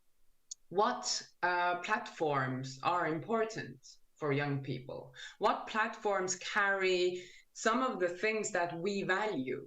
Why do we use some of these social media environments? It's because we find something of value from there. It might be the performed realness of people. It might be a sense of belonging to a gaming community. It might be looking for aesthetic things on Instagram. It might be putting together mood boards. It might be getting mental health advice from this specific sub forum or niche in the online sphere. So there is so much to do and so much to see and so much to value when it comes to social media. Because if we think about all of the reasons, all of the things that we do on social media, that is possible now. That wasn't before, but now is. It's amazing, isn't it? Social media has allowed us to get information really fast about stuff that we want to know how to, I don't know, build a table. There's a video for that. We want to know about the wonders of chemistry. There is content. There is like loads and loads of different modes of contact, different media text. You could get a video, you could get a long read, you could get audio, podcast, funny, serious, whatever you want, it's out there. So we have access to a lot of information and knowledge, and that makes us smart. Yeah, I know, you're already like, no. But that was the promise. That was the promise. If everybody would have access to information, we would all be able to make good decisions. You see, there's this risk lurking behind that. Yep, we are right now in the information disorder, where there is information about everything. You want to believe that there's a giant lizard running this world? There is proof of that. And proof here means that there's a website that somebody put up and made it look semi-trustworthy. If you want to believe that some vaccines are harmful, there is proof of that. So you see, there is lots and lots of information about very different things. And it hasn't really made us smart as the promise and the hope was. But still, getting back to the positive side, there is emotional kind of needs and gratifications that we get from social media. So we get joy from using social media. There is entertainment, there is funny stuff, there is sad stuff, there is this cathartic sad stuff, but also like horror stuff that, you know, we view because of other motivations. Think about, why would you watch a scary movie, or why would you play a scary game? It all serves some kind of function and need in us, even if it's not all joy and happiness. Also, we're belonging to groups, we're contributing, we are sharing, we are feeling like we're a part of something. We have access to different capitals. So think about how influencers work. That's a whole new economy. So when it comes to social media, we can prove our self-worth. We can get praise. We can get financial goods. We can get this kind of capital for being awesome. And we all are in our own little ways. And also there is escapist needs and escapistic kind of values that allow us to escape the normalcy, escape the horrible everyday life, because everyday life sometimes is horrible and very stressful. So media and social media can offer that escape from the gray or the black everyday life. So there is so much to love about social media. Because if you think about, if you didn't have access to social media, somebody took it away, or it wasn't invented, what would you miss? And this is like an introspective moment. Think about, what would you miss most? Here is a word cloud that comes from 6 years of social media disconnection diaries that my students have done over the years. And you can see some of the prominent words here, that there is time. Time is doing weird things when you don't have social media. There is feeling, talking, thinking, seeing, starting, wishing, friend, phone, Facebook, call, read, usual. So you see that there's this kind of mumble of different words, but you can think about, what would you miss? Because then you will probably get the core value of social media for you. And your core values might not be, you know, same as mine or the person who is sitting next to you now. Obviously, over the past years, over a longer period, most of us have experienced some form of psychological pressures and stress. I mean, if we have young people in the crowd there, then you are probably the ones who have gone through something that, well, previous generations didn't go through. You had 2 years chopped off of your youth in like this kind of like how we've always done things kind of youth. You had a very different upbringing in that sense. You had to do Zoom classes, you were cut off, you were, you know, pushed towards separation, when all that young people, well, not all, but an important part of youth life is being together. So this is obviously something that is leaving a mark that we will all have to live with and overcome, because it is what it is. But it's not just COVID-19, obviously. There is so much going on that is horrible, awful.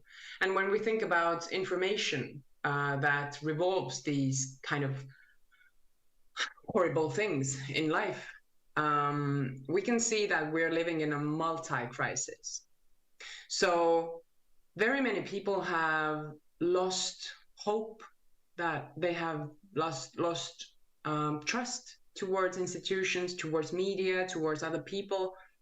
They have begun avoiding media, just being really separate. Usually it's a lonely place to be, but also it's a very paranoid place to be when you can't trust anything. Think about how horrible that must feel. And also, we are all in fragmented audiences. My informational sphere is not like yours. It's not meant to be. It has always been like that. People's information spheres are different. But now we can live so separately that we don't even have like a common shared point. We don't even understand the world similarly sometimes. This was really evident, obviously, before as well, but with the emergence of the hot war, Russia's war against Ukraine.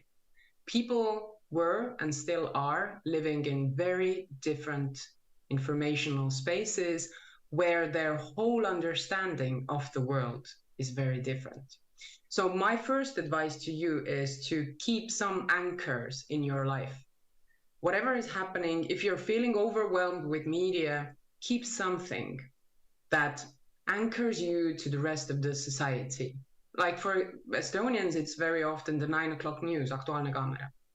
Find something that is trustworthy, follows journalistic standards, is not just taste media, because we are following so much taste media, stuff that we like, pages that tell us things that we want to hear, because that matches our worldview. When in actuality, we should strive for a more multi-perspective look into things. So this is like my first suggestion as a media professional to you, because indeed we are living in this information disorder era, as it has been called. And just to be very clear, the distinction to 3 is really important, because not all misinformation, not all false information is disinformation, propaganda, mean people doing mean things. But rather we are seeing that there are different types of false information that makes this kind of disorder. So first we have misinformation, which is basically unintentional mistakes, stuff that we do because we make mistakes, we're human. Then there is disinformation. That's information that has been sent out to do harm, to advance someone's secret aims, to lie, deceive, you know, kind of sow fear in people's minds. So this is disinformation, and that's the most harmful kind very often. But people in the academia who have tried to measure like what kind of content is the most prevalent, they have said that obviously the most prevalent is misinformation, because we are human beings, we make mistakes. we look at a video and we don't even consider that it might be a fake, because that's not how we operate. We want to believe in the world that we are living in. And there is a third kind of false information in that sense, but it's not false, it's malinformation, which means that the information, the piece of information is true, but it has been taken out of its original context, or it has been timed very perfectly to hit the news flows at a very specific time. So for example, I could have a really racist meme on my slides when I'm giving lectures. And you could take that screenshot or that short video and be like, Maria is a racist, look at her slides.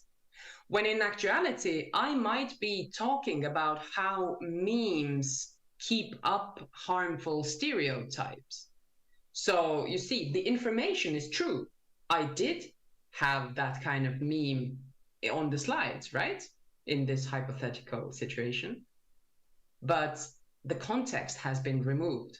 So in that sense, it would be easy to use this against me. Anyways, these are the three types. If you haven't read about it, then there's this really good source also on the slides. Unfortunately, when it comes to technology, we have a lot of techno-panics. We have so much worry over technology and what it's doing to human beings. And, you know, it's just like everything is going to sideways and nothing is working anymore because technology has broken us. These are referred to in the academic sphere as techno-panics, which means that they stir up the fear in us. Unfortunately, techno-solutionism is not the answer either.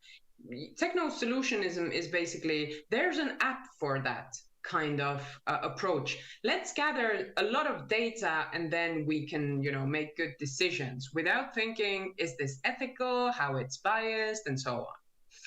So when we are in these stressful moments, when we are in these stressful longer periods, we very often go into these kinds of coping modes. Like, how do we behave? What do we do when there's a threat that we perceive as a threat to our well-being, our physical well-being, our mind, whatever?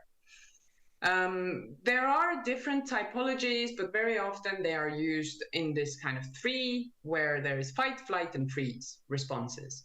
So freeze response means that you are in a paralysis, yes, paralysis, where you cannot do anything. You're like stuck in this moment. Flight is running away, pretending it doesn't exist, just like getting away from the stressor. So blocking, reporting, not using, shutting everything down, just like going away, la la la la, it doesn't exist. Fight is confrontation, it's confronting the danger and trying to seek actively support, trying to do something about the problem.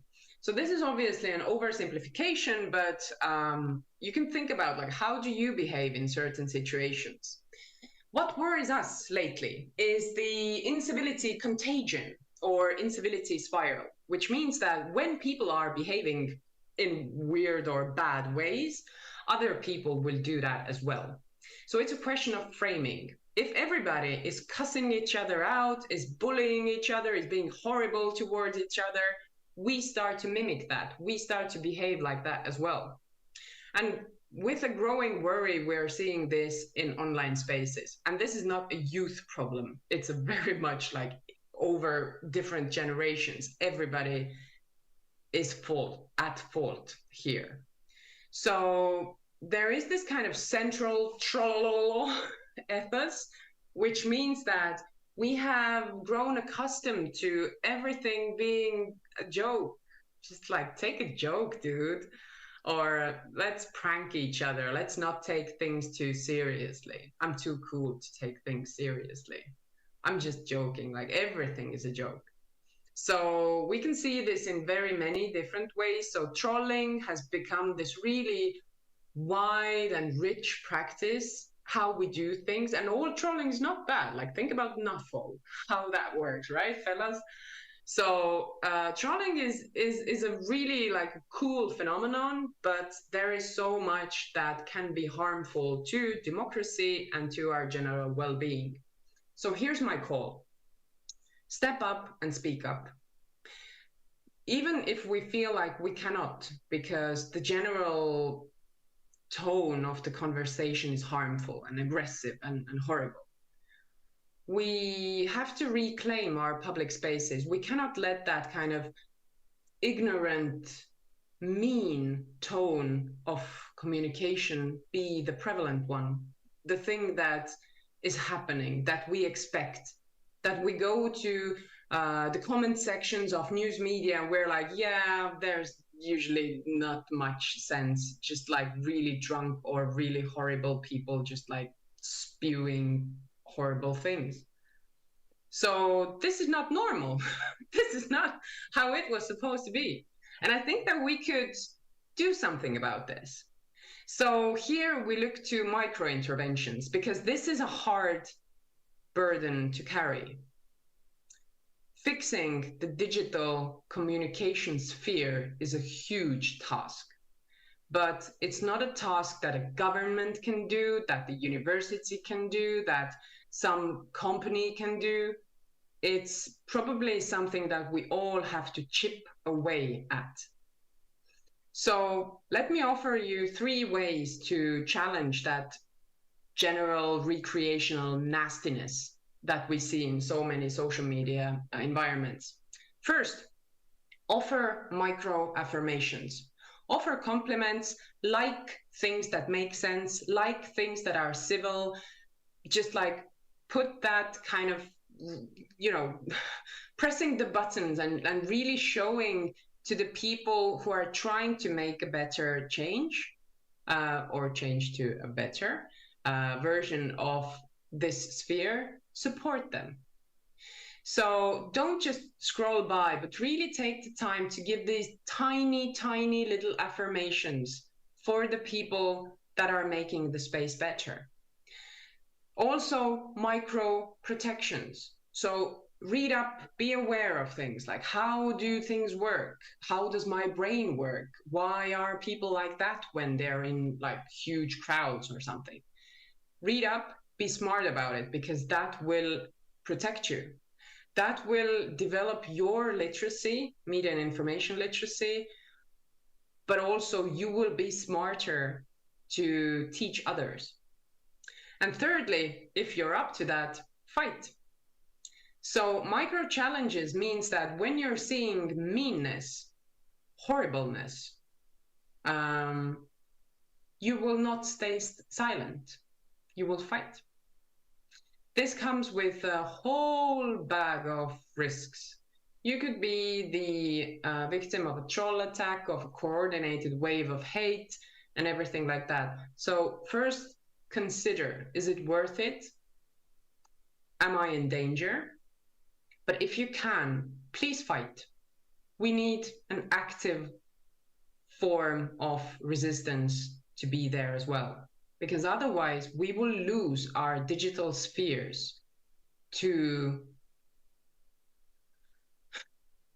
this general nastiness. And I'm not sure that we will win from that. So these are the 3 tiny things that, well, the last one is not tiny, but they can be tiny things that we all can do to protect what we value in social media.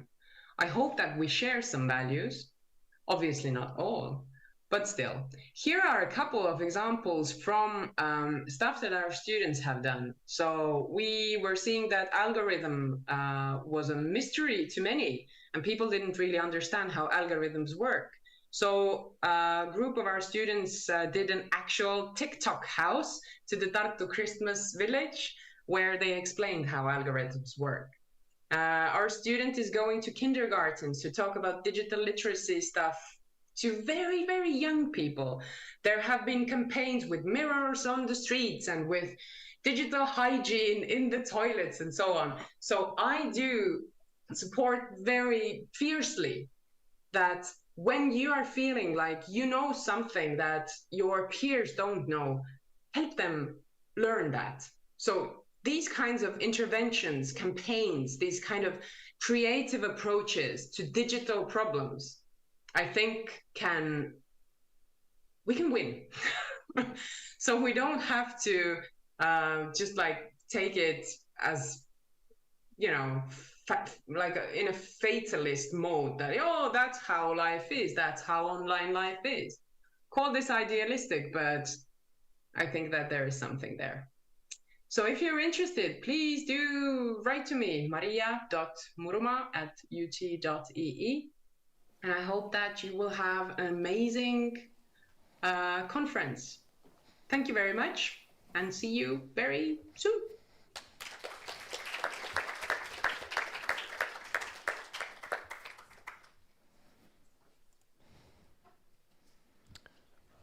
Yeah, so thanks, Maria, for the presentation.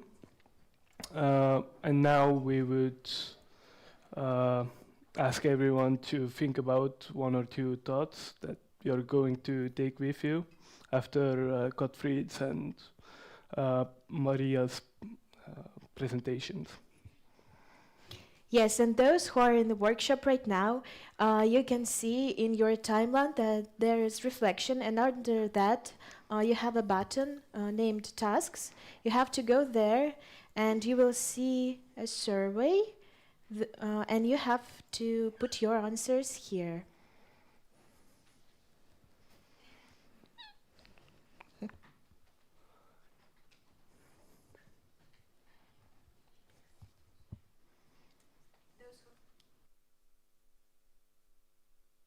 And go right now and write down all your thoughts there.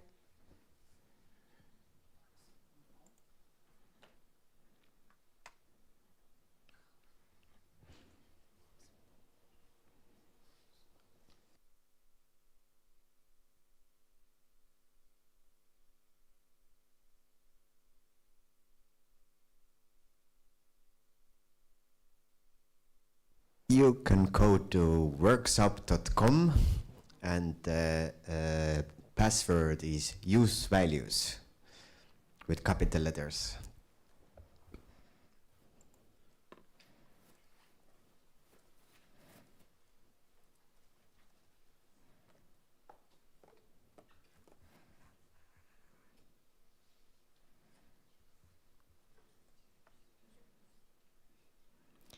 So maybe we already have some thoughts there. Adele, can you show us?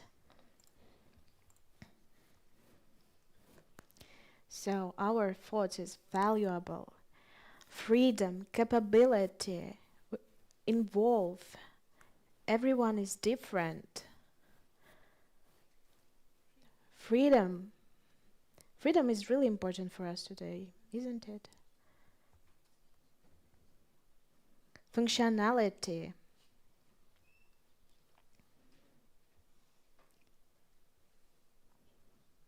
Capability speak.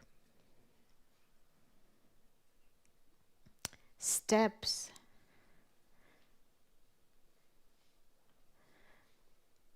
So freedom is the main thought for everyone today, and values.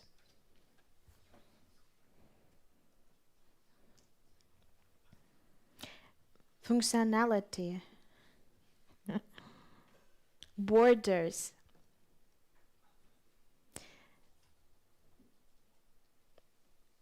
Okay, so maybe we will ask right now our youth work students to do a little energizer for us. Okay, so right now you will maybe need a little time for your reflection, so we will have a lunch time. The lunch awaits you in the foyer where we had a coffee break in the morning, and please be back right after 30 minutes.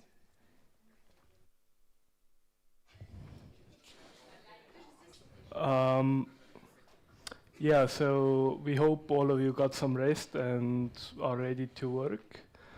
Before the second part of our conference, we will ask youth work students to hold an energizer for us to cheer us up.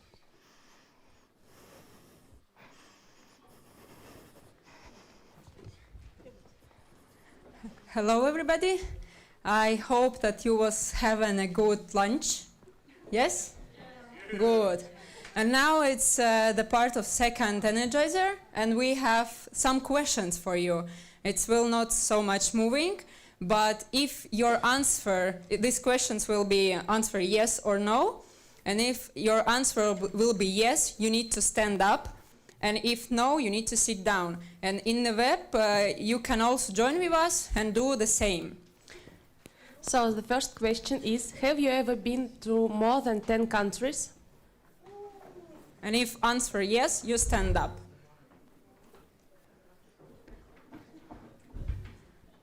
Do you speak more than one language? Have you ever attended a concert of your favorite band or artist? Repeat. Have you ever attended a concert of your favorite band or artist? Do you like pineapple on pizza? Yeah. Pineapple? Pineapple. Yeah, thank you.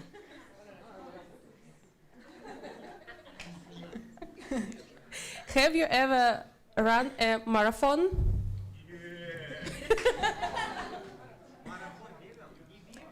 Do you prefer cats over dogs? A lot of cats people.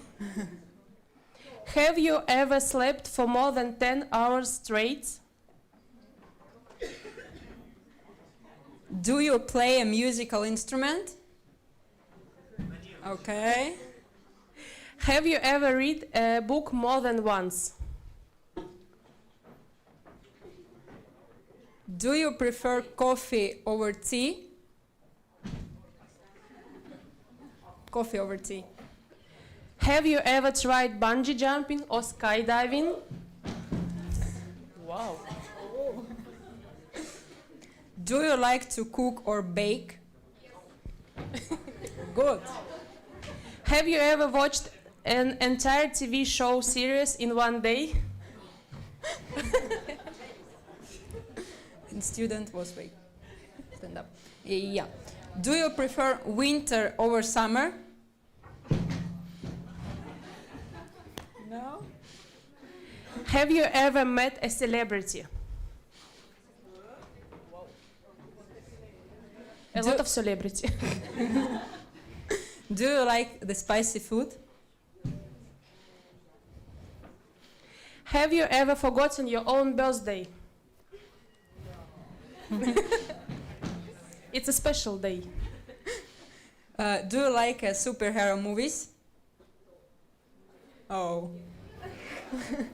Do you like a Harry Potter? Yes. I don't have these questions. Have you ever planted a tree? Oh. Do you believe in aliens? But in magic? Yes. Okay, thank you.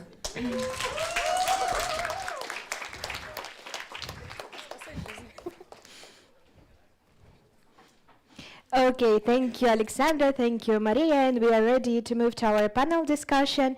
And let's welcome our first speaker, Egi Enak, the chairman of the board of the Association of Estonian Open Youth Centers and the head of the Viljandi Open Youth Center.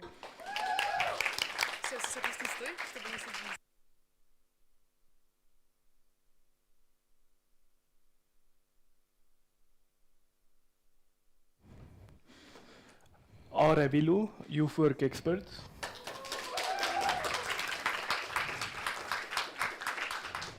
Andu Ramer, associate professor of the Sociology and Youth Studies. Alina Abramova, youth work student.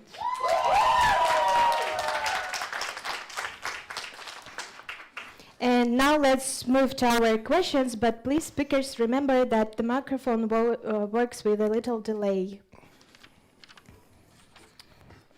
Let's do a round of reflections about what you have heard today. What has caught your attention and why? But it's delayed. My intention catched more questions, which I bring today with myself, not so much answers or direct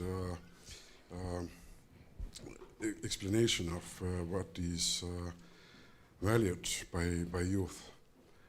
And also I think that it's good to have such kind of conference to think about why we still need to discuss, because we work together, we work for and with young people, and still we, like Anna said in the beginning of conference, we don't know what the value, what young people want or wait from their lives. Thank you. Someone wants to add? A little something. I have discovered listening to Dr. Gottfried Schweiger that in my bachelor thesis, actually the capability approach that he has talked about was also mentioned through the quotes of the interviewees.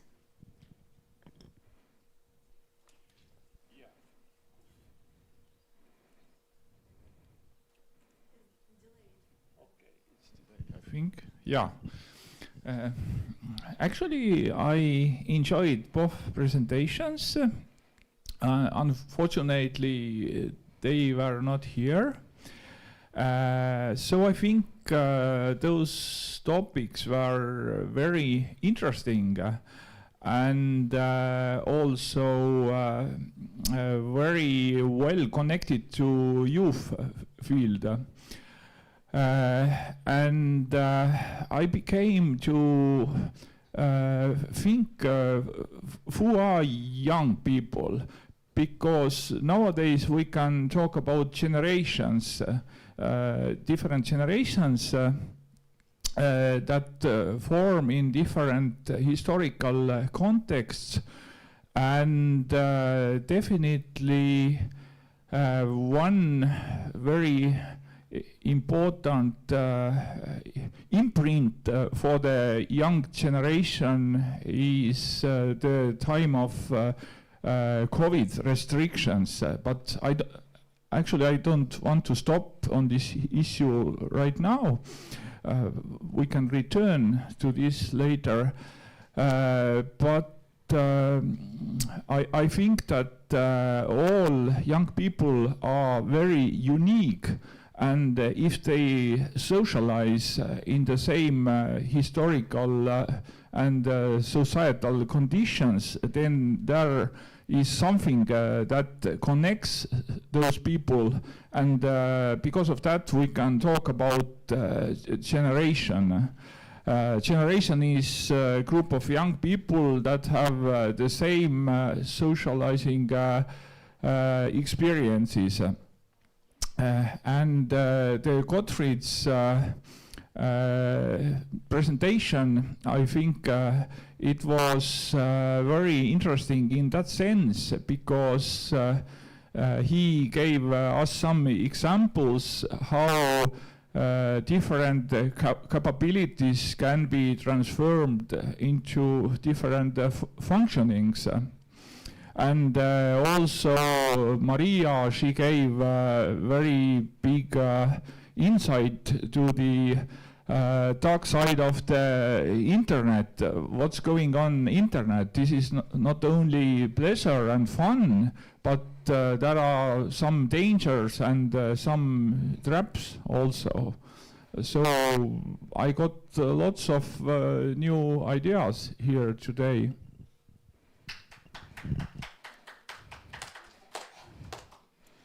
And I would like to add that I really enjoyed the first part of the day, and isn't it so enjoyable that we are thinking about values, and we are thinking behind that what young people value and why they do that, and to think back, then we discussed, or actually we heard about different, let's say, environments where young people may be, and what is the something that is valuable for them from the social media, let's say, and yeah, I like the idea.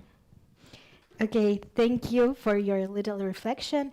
And Andu, you already mentioned about the dark side of the life online. So what do you think? Do we have a separate set of values covering our lives online and offline? And do young people value different things being online? So, do you address it to me? Yes, you can answer if you have. Okay, so actually this is little bit not very honest to be first to talk on this issue, because I am familiar with some research and actually those people who communicate or do something in online, those activities are not very different of the offline activities. I mean, those people who are active in online are also active offline. This is the result of the studies.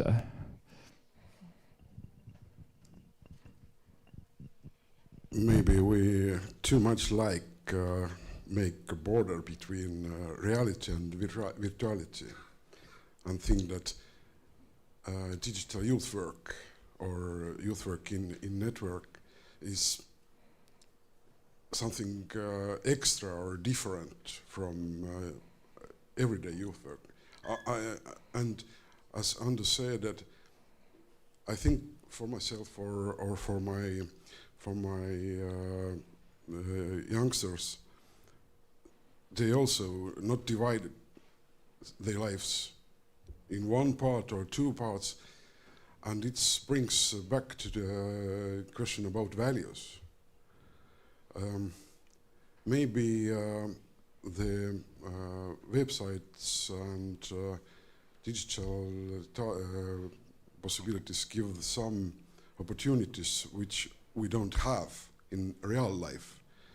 For example, we heard about to be in dialogue with young people, but how much time and how much possibilities we have to go and listen.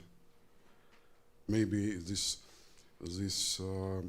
digital possibilities give for us more information, because there young people can express these thoughts or values more widely. They don't need to wait till we goes to them and ask what you think about this or that, and then thus we are so smart that can found that where in which platforms youth explain why they valued something in the life, what they mean about. Because in keywords we understand. It's very simple, but if we look inside, then we need to explain. Young people also need to explain for us what they mean about concrete value.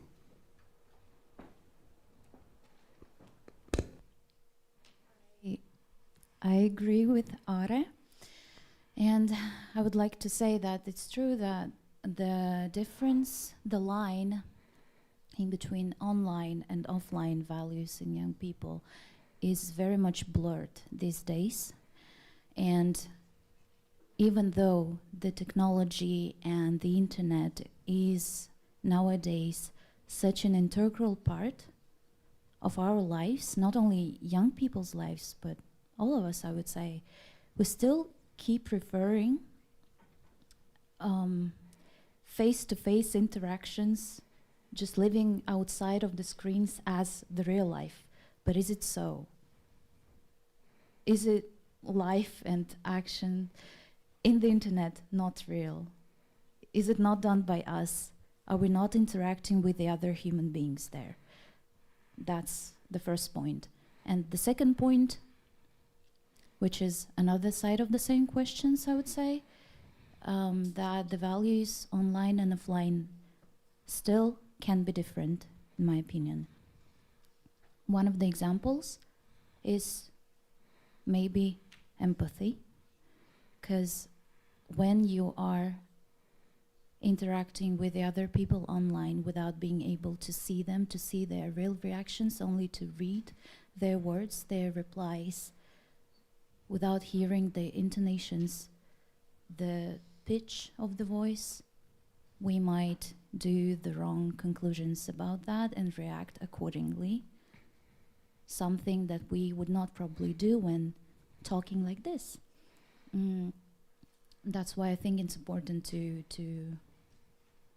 teach young people that there is a difference, but we should take, for example, the empathetic approach in this case and bring it into the online world as well.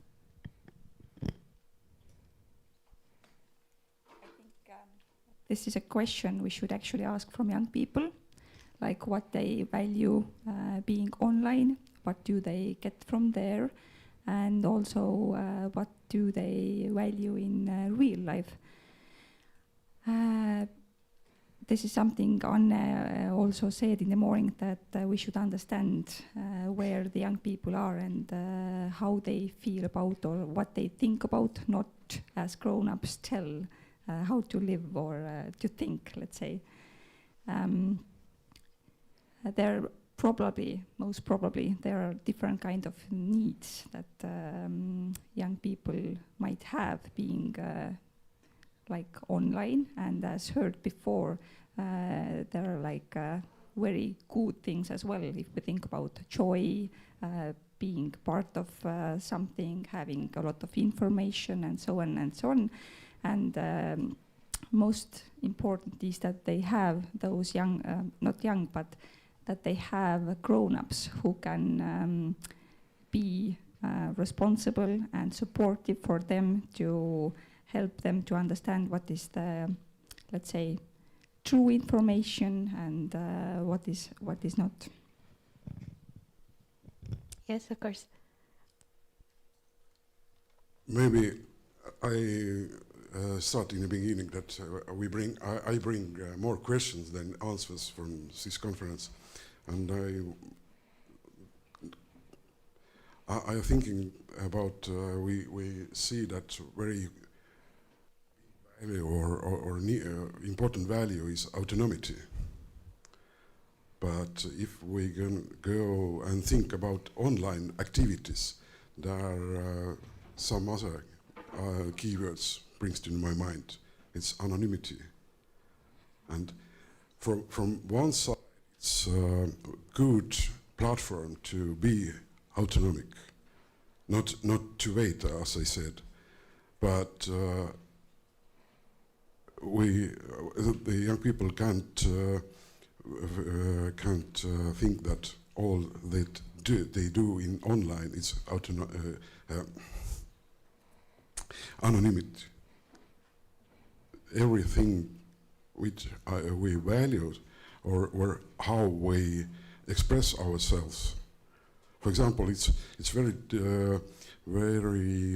important value also be tolerant.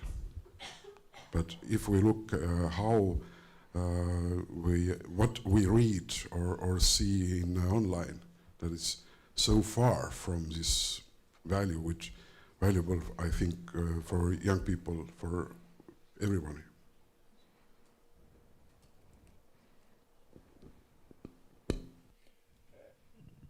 I think that you just mentioned anonymity in internet. I think it's in a large deal this is perceived anonymity because as we know there are some cases that someone said something bad towards somebody, and then those persons were checked out who they are. There were cases in court and so on. One issue, I think Maria somehow touched this, is in internet is such called echo chambers. When people who are, people who share some ideology or some very certain view, they organize themselves into the groups, and they don't pay attention to any critical information, and in a way they support each other, and this leads to the polarization in internet, and it doesn't have something to do with malinformation, but this is very uncritical, and this is very easy actually to have a group of people that are similar to you. You share the same views, but in the same time you reject other people who can have different opinions, and simultaneously there can be also other echo chambers as well. Okay, thank you. We are finding really interesting questions for ourselves, I think. But if right now we were talking about young people life online, what are the reasons for young people to value their life here offline, and have these reasons changed in the last 5 years?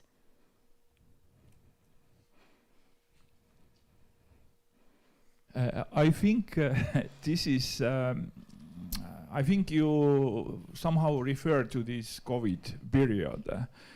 And in the young people's life, the teenage is very crucial when they socialize, when they became adults, moving towards adulthood.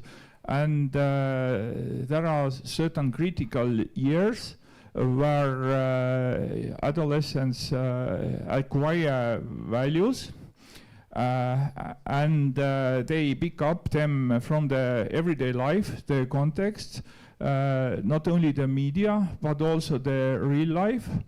And in very recent history, we have the COVID restrictions period. This was global, it's everywhere.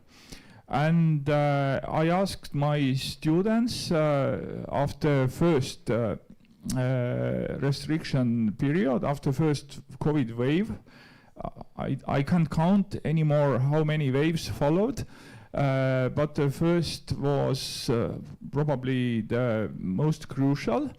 And students interviewed other people, which experiences they have had during this e-study period. And for my big surprise, they reported that they had some backbone pain. If you're sitting all the time behind computer, but the surprise was that they reported that they had mental health problems. And this was first time I think in the April or May 2020, when I read those short reports. And it took several months when mainstream media became to debate this issue as well. Actually, this was very widespread topic or issue or problem. And now we know that it hurt our society, not only young people, but young people are more vulnerable. So I think in the very near future, those young people who didn't have real or normal possibilities to meet face-to-face their friends, okay, they had, but those possibilities were very, very limited. And probably this generation will be a bit different, but I cannot predict how different they will be. I have been working in the youth center, let's say, around 7 years, and if I think like from previous time and I'm thinking about now, then I see young people are more and more thinking about their safety. There have been news in Estonian media that young people are taking their knives with them, or they have something to protect them. So I don't know why it is like this, but probably the safety is very important for them at the moment. And I think we all change every day, and also the values for young people, and it is influenced by the situation, I think, that we have had or we have around us. And but in the end, I think we all, and also young people, they just want to be heard, they want to be loved, they want to be noticed, they want to be, involved. So I think this is the same for young people, for adults, and it has been like this. I don't know how you think about this, but I feel I don't know how many likes you want to have in online to have that kind of feeling that you are interacting with somebody. But if you meet, I think by hugging, by only from body language or view for the other person's eyes, you see that you are in same level, or you share some values which important for all this. But and maybe we in society lived too shortly in online life. If we think about human beings, it's tens thousands years we are interacting by directly, not online. Maybe after 1,000 or 5,000 years, we don't need, or human beings not need anymore touch somebody, and only by likes or smiles you can express yourself feelings and share values and so on. Yeah. Alina, you're a young person right now. Have your reasons to value own life changed in the last 5 years? Well, at least according to the Estonian law, I still have 5 or 6 days of younghood. Yes, like was mentioned before, if we talk about the last 5 years, there has been a few crises, still are, that affected young people's lives. And most importantly, I believe the social behavior, in the sense that we are going through rapid changes every day, and I don't think it's natural to human to become adaptable that fast to them.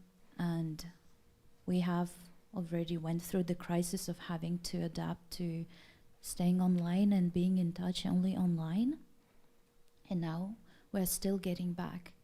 For example, in my thesis, I have discovered that one of the main challenges of the last year for the youth workers of Latvia was getting young people back into the youth centers, because they are so used to stay online, they even ask to have the events online. And what also I will add, the artificial intelligence. Maybe most of the people here have already heard about ChatGPT, right? Yeah? But there is also another thing. So I'm not talking about ChatGPT right now. Another thing. Have you heard about character.ai? Who has? I don't know. Okay, perfect. At least someone. So this is also artificial intelligence, but it's not just talking to you as a random machine, but it actually takes upon a role of some artificial character. And you can even create one. For example, if you like a TV show which is starring your favorite actor, you can probably easily find it from there and have a decent conversation. I've tried it. It's both exciting and scary how accurate it is. And sometimes I thought, well, maybe I'm not that interested in talking to real people anymore, because it's so exciting and I can play any scenario I want, like apocalypse, I don't know, or another thing that it's always available. So you don't have to wait until it has some sleep or something. It's always available, yes. So I would like to add also one comment. I belong to the team of youth researchers, and we wrote a report. This is available online on the values of young people in Baltic states and Central Europe. And we collected data in 2021, so there was one window between those restrictions in the summertime, in July 21, and on the basis of that report, I can say that for the young people in Estonia, the main aim they desire much is independence. And next comes career possibilities, and then on the third place there is tolerance, and the least desired goal or something that they really don't afraid was kind of a criminal attack. So now in the time of the war in the Southern Europe, people really didn't predict that something can happen. So what I want to say with that is that all crises nowadays that followed very quickly next to each other can hit us very quickly without any warning or preparation.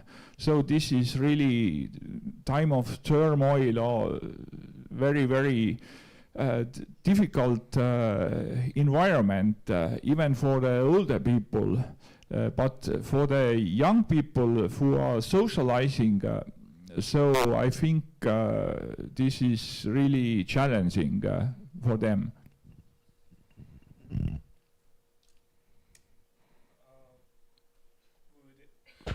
Anyone like to add anything? No? Okay. Coming to practice, do you see that in working with young people in different settings, the values are being considered more or less, and what's the trend? Yeah, anyone?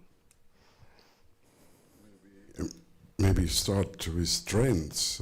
I think we talk about youth values more. And it gives the hope that we take it also in the practice. I don't know every youth centers in Estonia, but if we in the beginning of conference heard about youth-centered work,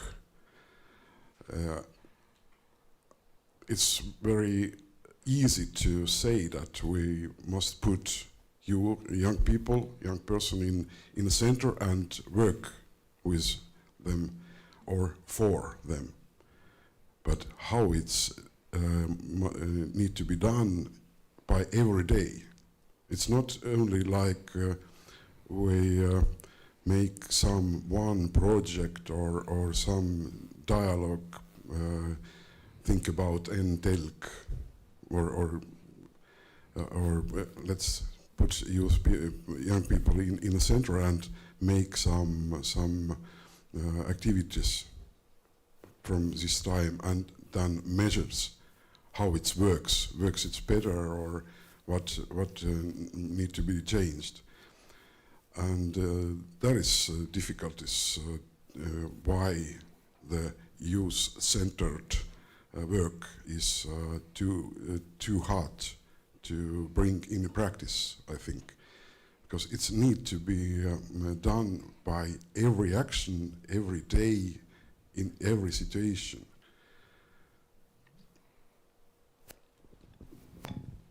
I will continue.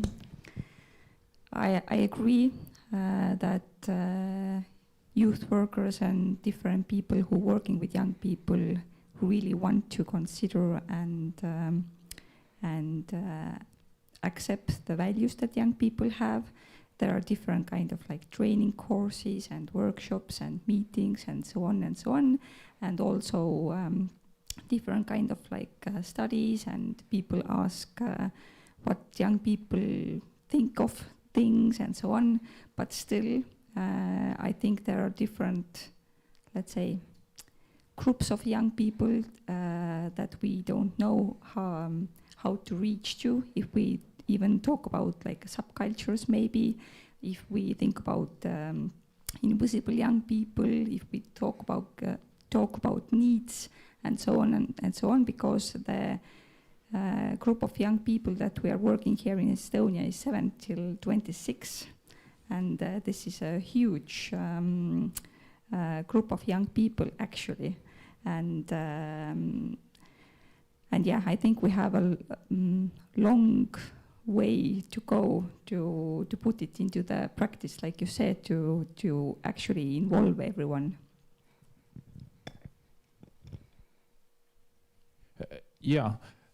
Actually, regarding to the youth-centered approach that takes the values of young people into account, in this setting, not only values of young people should be taken into account, but also somebody who is the other side of this communication, the older people. They have also we also have our own values. And we must understand also our own values. And sometimes, very often actually, youth workers are young people, sometimes belonging to the same generation. There are also some danger points. For example, should youth worker be friend, or is he or she a mentor or something like that? But if somebody who is working with young people is from a different generation, there can be conflicts between values of different generations also. So the values of the youth workers are also important. And in the broader scale, if we take into account our history, our oldest generations, they socialized in the Soviet period, and it was very authoritarian style how the young people were educated. Now this is much more participatory, giving possibilities for autonomy and so on for the young people. If youth worker is old, from older generation, she or he should be young by heart also to understand younger people. So this is not one-way communication, it's mutual.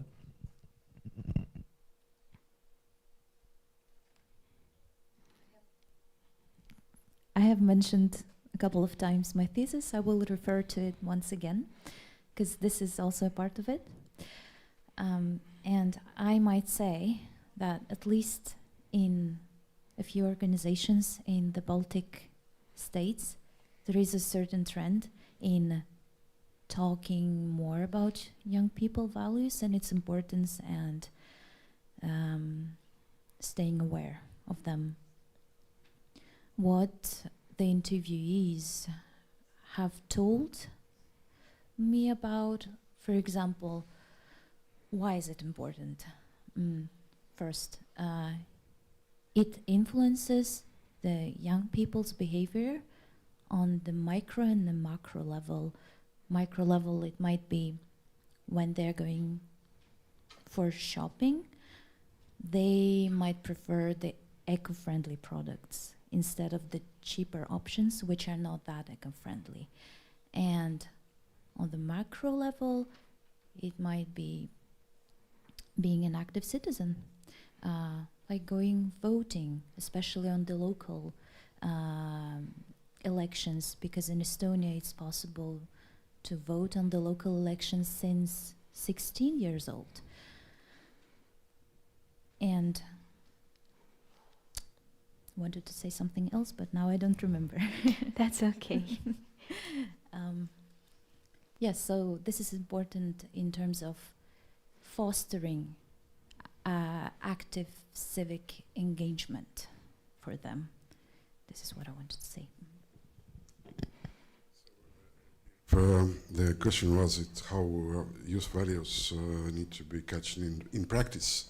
That's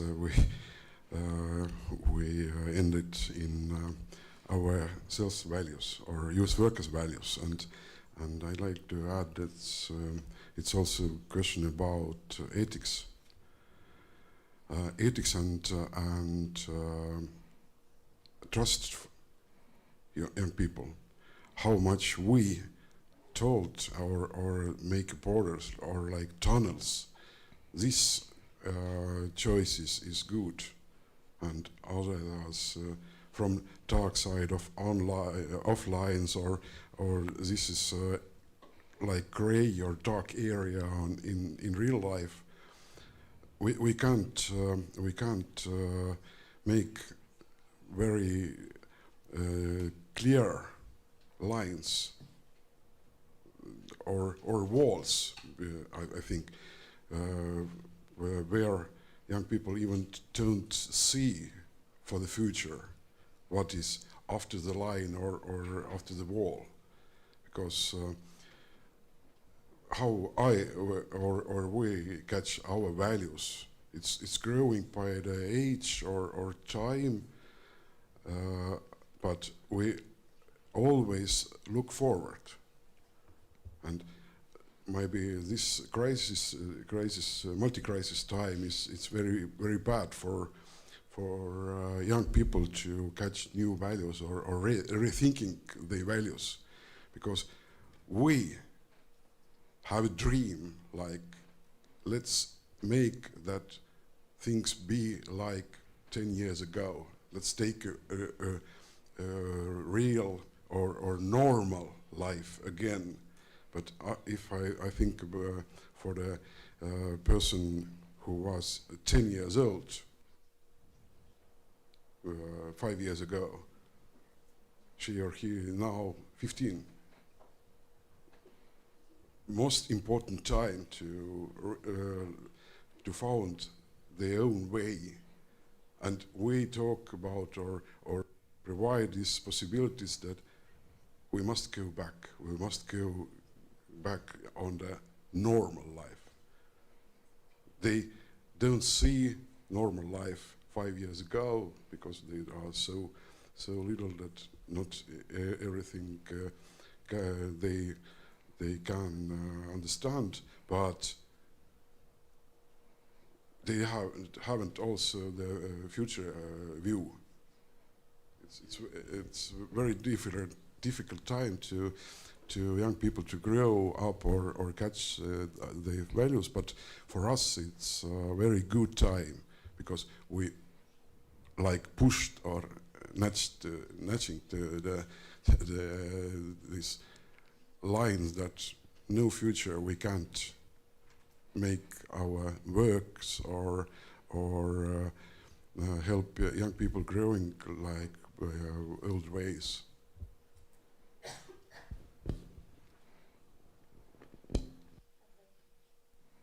I'd like to add a little comment. I absolutely agree. What I'd like to add is that, like it said, I think it's the name of the TV show, Orange is the New Black. So I think crisis is a new normal these days. So maybe we also need to think about that. And I believe that, yes, it's important for youth workers to stay aware of the young people's values, especially when working with young people, obviously.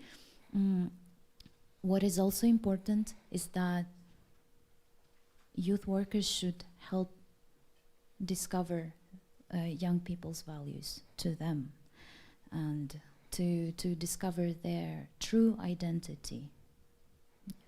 That's it. Okay, and just to sum up, if we are talking about youth values, what is the one word that will describe it for you?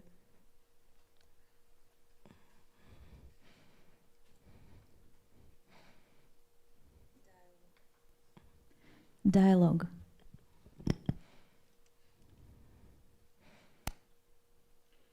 Actually, it's very difficult to say in English.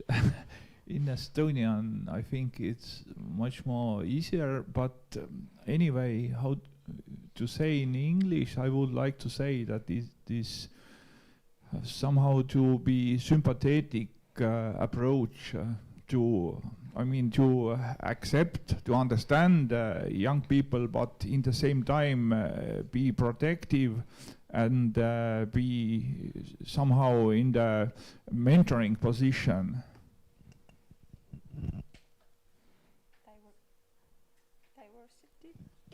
Diversity. One word. Yeah. I think when I drive here, I think about trialogue. It's kind of same like dialogue, but young people, youth workers, and other stakeholders, because we like to take two parts, young people and youth workers, and discuss, but decisions or possibilities may come from decision makers, from that who, for example, write rules or financing something, and we can be in same level with young people, but we don't have possibilities to work. But now, I said trialogue, but now I like to add how it's a round table where it's at least 4 persons.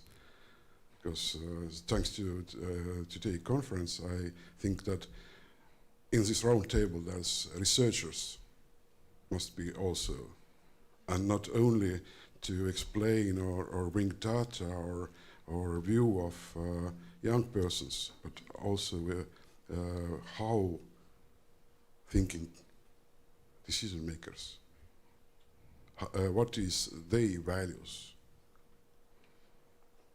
Thank you. And just one more question. What do you think? Is it possible to take up youth values in practice by some universal way? Or for example, maybe we need different ways for different countries.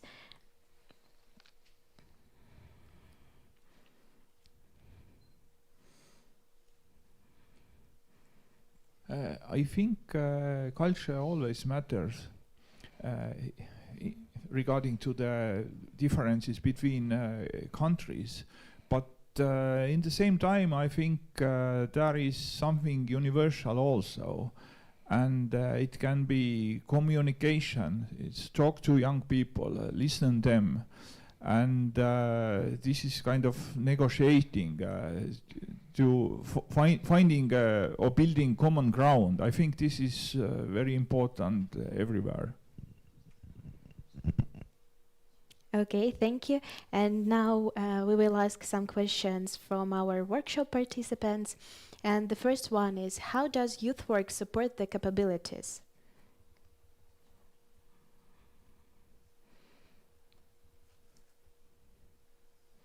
It's a question for the youth centers or youth workers in practice.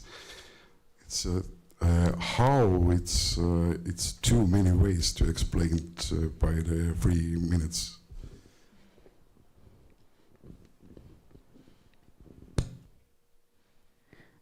I think there is like, it depends on the youth center and the youth workers, but as we know, in open youth work, young people may come and participate and study through non-formal education to reflect and to put the aims what they want to learn. And sometimes there is the youth worker who is maybe the only grown-up he or she is actually trusting.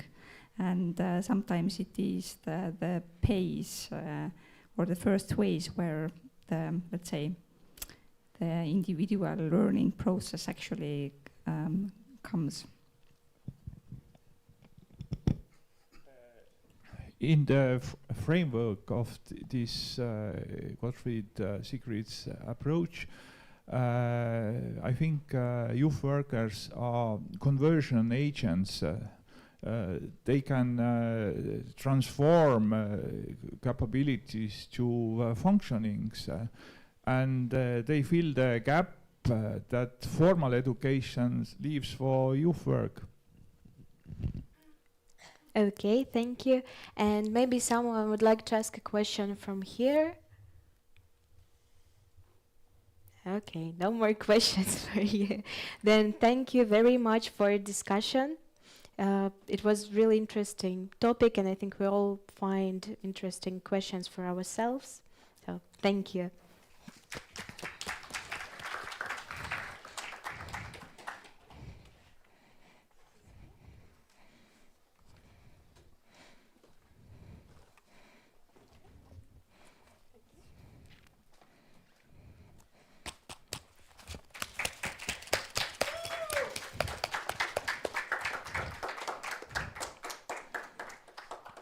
But now we want you to take the initiative into your hands and work in groups a little bit. So those who are with us right now in the Zoom and the workshop, you will have to go to the Zoom rooms, and then moderators will tell you what to do.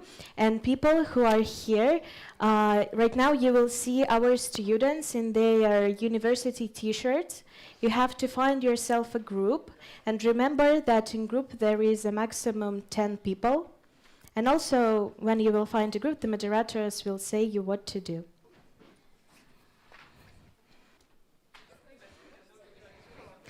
So right now I will ask a little bit for your attention.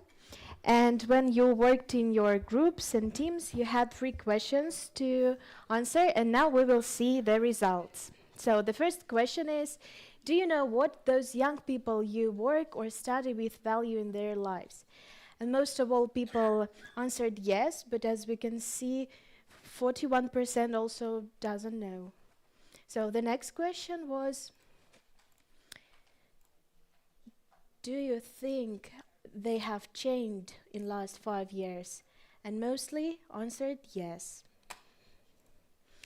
And the last question was, did you think of your own values today? And happily everyone thought about your own values today. So thank you for your group work, and now we will ask from each group one representative to come here to ask and say what was your group conclusion.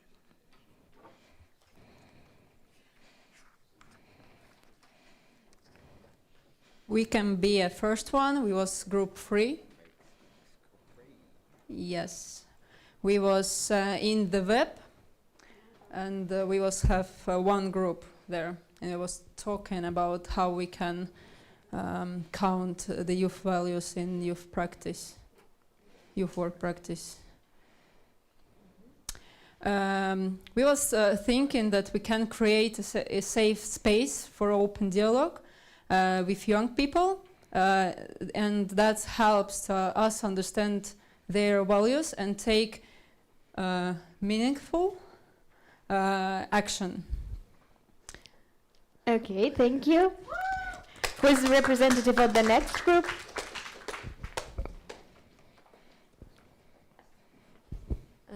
The group number 5. We have a very interesting discussion, and we need to listen to young people, ask them what goes important, and hear them. Okay, thank you.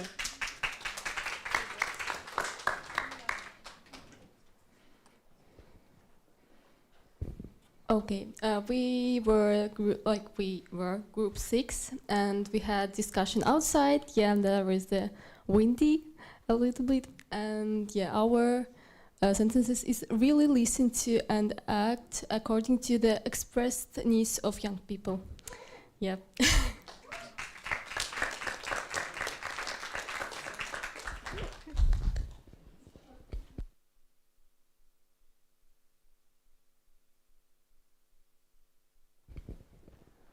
Yes, this is our group quote is respect for the values of young people must be everywhere.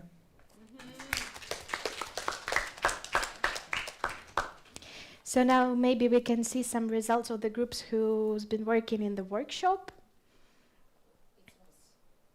We was first, yeah. Mm. Okay, so Brit.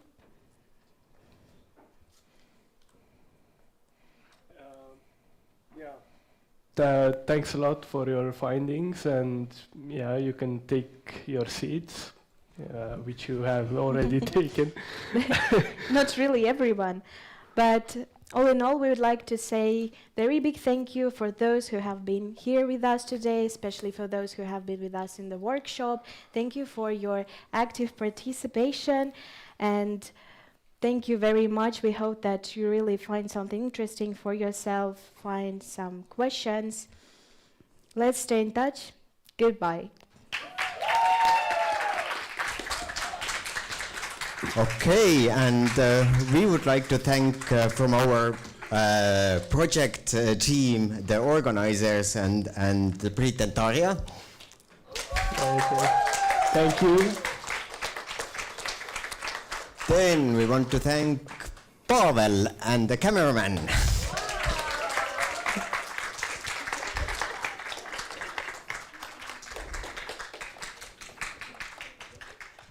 Then we also had some students in organizing team. Adele.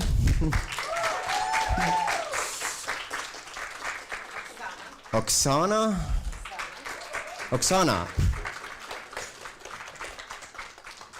Ja Maria.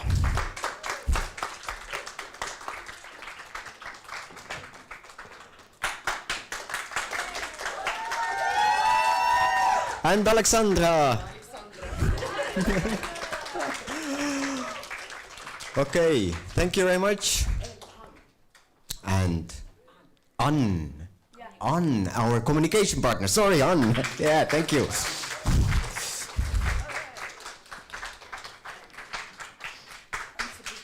And now we would like everyone just to come up here. We will take a group photo, and after that, the cake is waiting for you in the lobby.